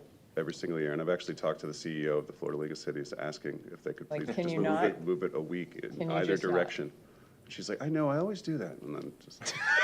keep on doing it. Very close friends, but it was just funny, it was over dinner, I was like, the reason I don't go, and so I told her, I was like, we've got 2 kids in school, and my wife works at school, so if I'm like, see you later, I'm going to a conference for 3 days, no, it's not gonna work. Well, if that changes and anybody decides that they are going, just kind of bring it up at council comments, let me Yeah. know. But I think we have consensus as the plan going forward. And that gives me personally a level of comfort that you all have an understanding of what's going on. Okay? Absolutely. Thank you guys very much. I appreciate it. Do we have to select an alternate? Well, we've got a designated person, and that's the mayor, so. And what's my understanding, any of us can be an alternate, we wouldn't have to We can designate. just, okay, yeah. If I'm not mistaken, I think we had that conversation previously, and it was told to us that any one Yes, of us because can be the alternate. former Mayor Saraki happened to be the ex officio president, and he could be the alternate member at that time, Right. even though I was also on the board. Yeah, because there was a concern that was like, well, who are we going to designate as the alternate? And then we asked, and they said, any of you guys can go. Anybody, yeah. Ish. Yeah. Okay? That was at the May meeting last year, yeah. All right, item 18. Council comments. I can't remember where I started last time, and it is definitely 10 o'clock. I'll volunteer.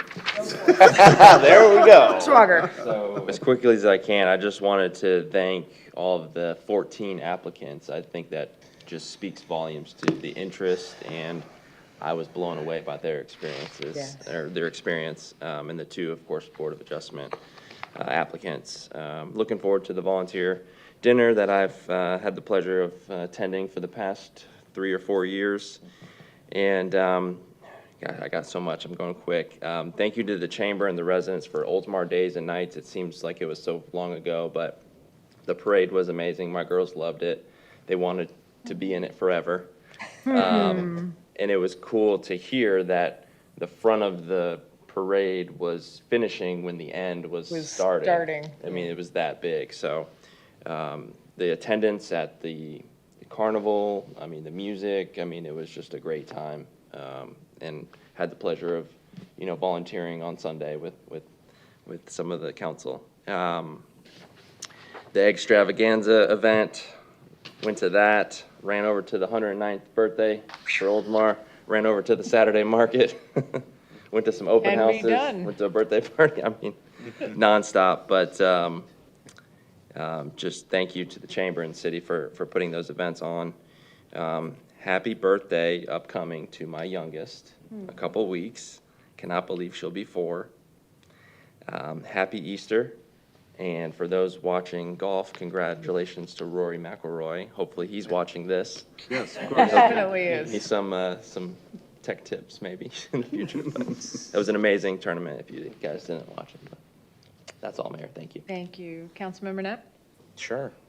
I'll do a sports shout out too. Congratulations to the Florida Gators, national champions. Yeah. I missed the semifinal game because I was on a cruise at the time and wasn't easy to find a place to watch it, but caught a little bit of the end, and also the testament to fortitude of coming back and not giving up. We're also looking forward to the dinner after tonight with all these applicants. I think we'll still have enough space at where we host the dinner currently, but we might, if we start to add any more boards in the future, need to find an alternate place to host that dinner. But it's just great to get everybody together because we oftentimes see all these people serving on those boards or committees, but we never typically talk shop about it, right? And we also never really get the chance to recognize them except for that night. So it is an important time to honor them and recognize their years of service, because there's always somebody, a group of people every year that hits those milestones. So it's great to give some thanks to them. The Saturday market, I got there a little bit on the later end around the time that Councilmember Swager was there, hung out in the bean bus. It's great little first take at it, right? I could definitely agree with the challenges to visibility a little bit that I'm sure I saw a lot of people taking notes. So I'm sure it'll just continue to blossom as we get closer to instituting a downtown area there. And then last but not least, tomorrow, as a representative of Microlumen, we will be hosting a segment of Leadership Pinellas North County Program Day. The mayor as well as city manager will be over in attendance. And we get to show off our facility to the new crew of Leadership Pinellas program people. We always love having them there. Everybody just gets wowed by the facility and the things that we do, as the mayor attested to with Osgood Industries. So many people don't know what's going on in our industrial area, and it's just such a diverse offering of all the things that are getting built and shipped out to really around the world. And I take great pride in being able to show off Microlumen and just the opportunity to network with people, because you just never know who comes through that Leadership Pinellas program and where they may be someday, or where you have the opportunity to reach out and reconnect with them.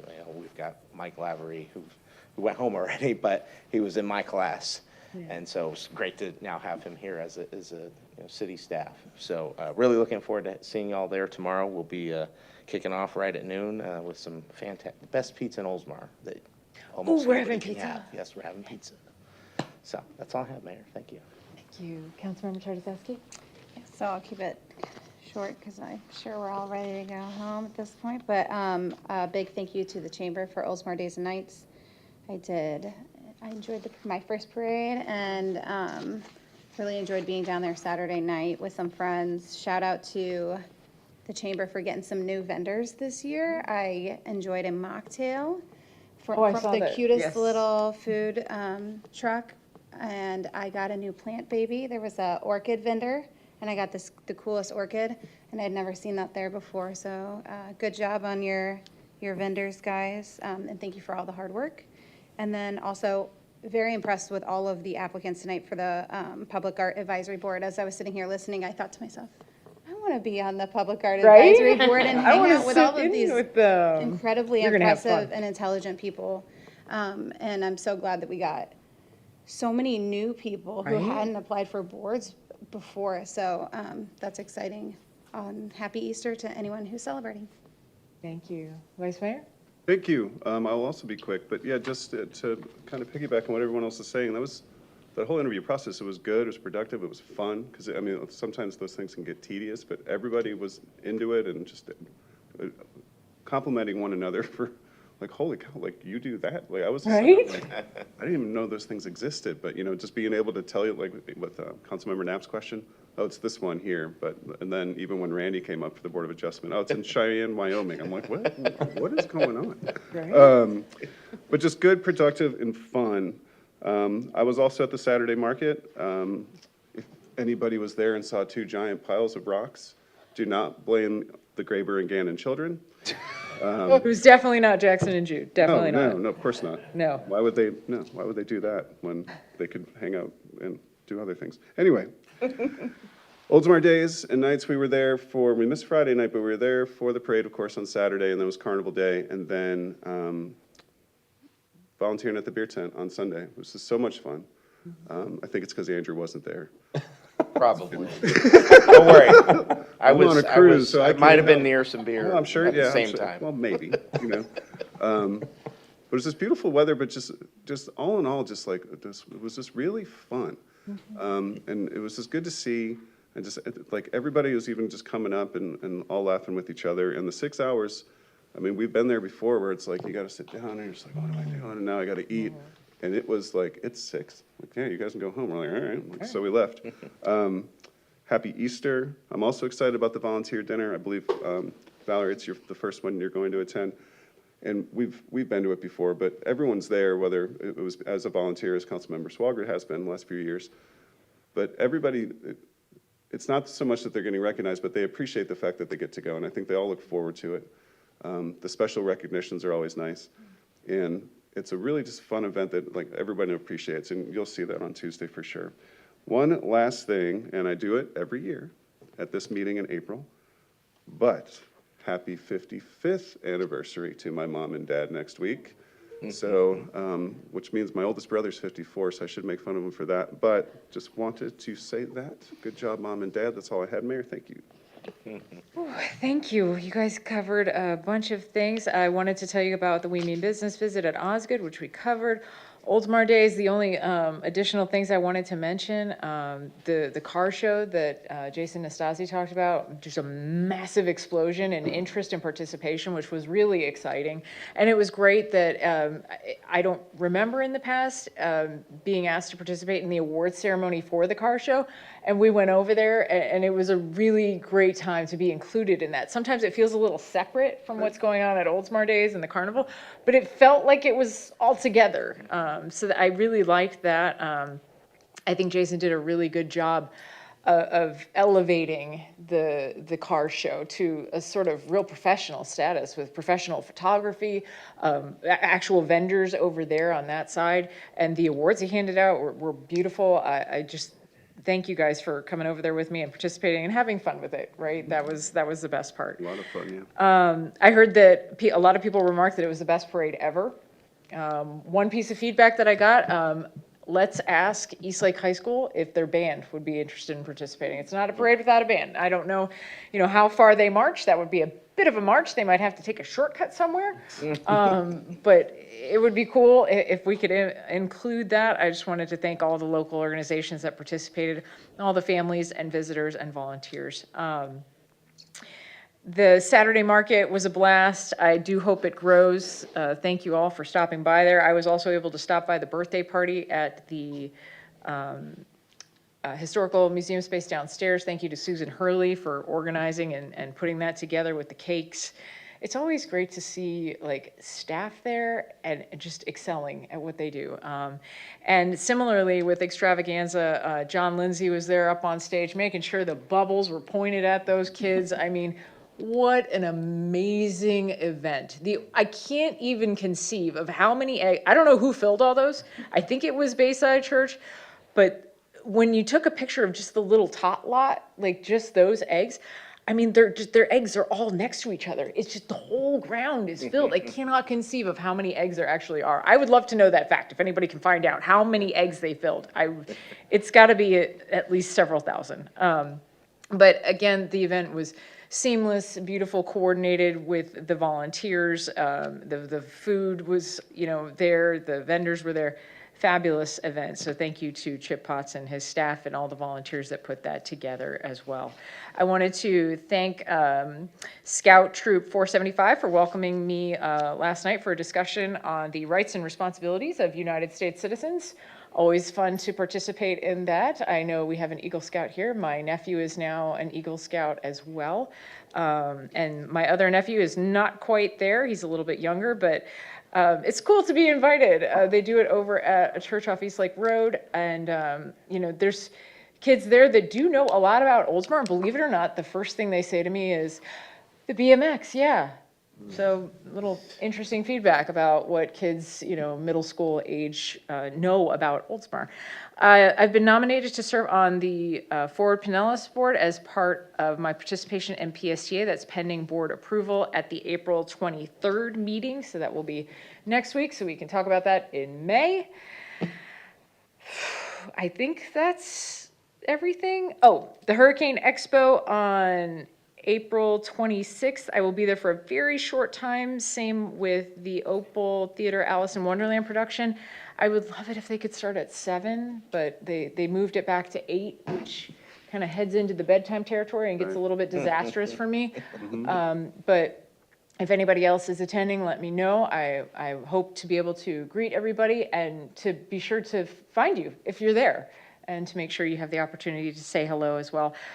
Thank you, everybody, for coming up to the stage at Oldsmar Days and what have you, for being in the tent and for continuing to create that camaraderie. This was the first year that I was brave enough to eat the chicken wings. Okay. So, I feel like I've leveled up a little bit, right? I mean, it was a lot of fun, and there was a lot of joy there. I could feel it, and you all are a part of creating that, and I thank you all for your participation.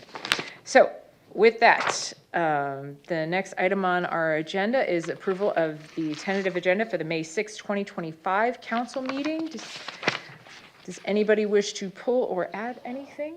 I need to excuse Vice Mayor Graber's absence from the June 3rd, 2025 meeting. My work scheduled an event out of town for the 3rd and the 4th, so I won't be able to be here. So I just want to preemptively have that excused if it's the pleasure of the council. Okay, wow. Well, succinctly stated. Anything else? Okay. The chair will entertain a motion to approve the tentative agenda as amended. Motion to approve. Oh, wind out The of the tentative sails. agenda as You want us to amended, say it? with the addition of Vice Mayor Graber's request to excuse his absence of the June 3rd, 2025 meeting. Is that how I dropped the mic, Mayor Gannon? That's a little bit better. A little bit better. Do I have a second? I'm sorry, you don't have a second. Oh, He did. Oh, You Squatter. did There it. we go. Yeah. Okay, I have a motion and a second. All those in You guys favor are going to want an agenda. so- signified by saying aye. Aye. Aye. Any opposed? Okay. Motion passes. Okay, we have reached the conclusion for the meeting tonight. Do I have a motion to adjourn? So moved. Second. I have a motion and a second. This does not require a vote. We are adjourned. Thank you all. I know it was lengthy, but really cool.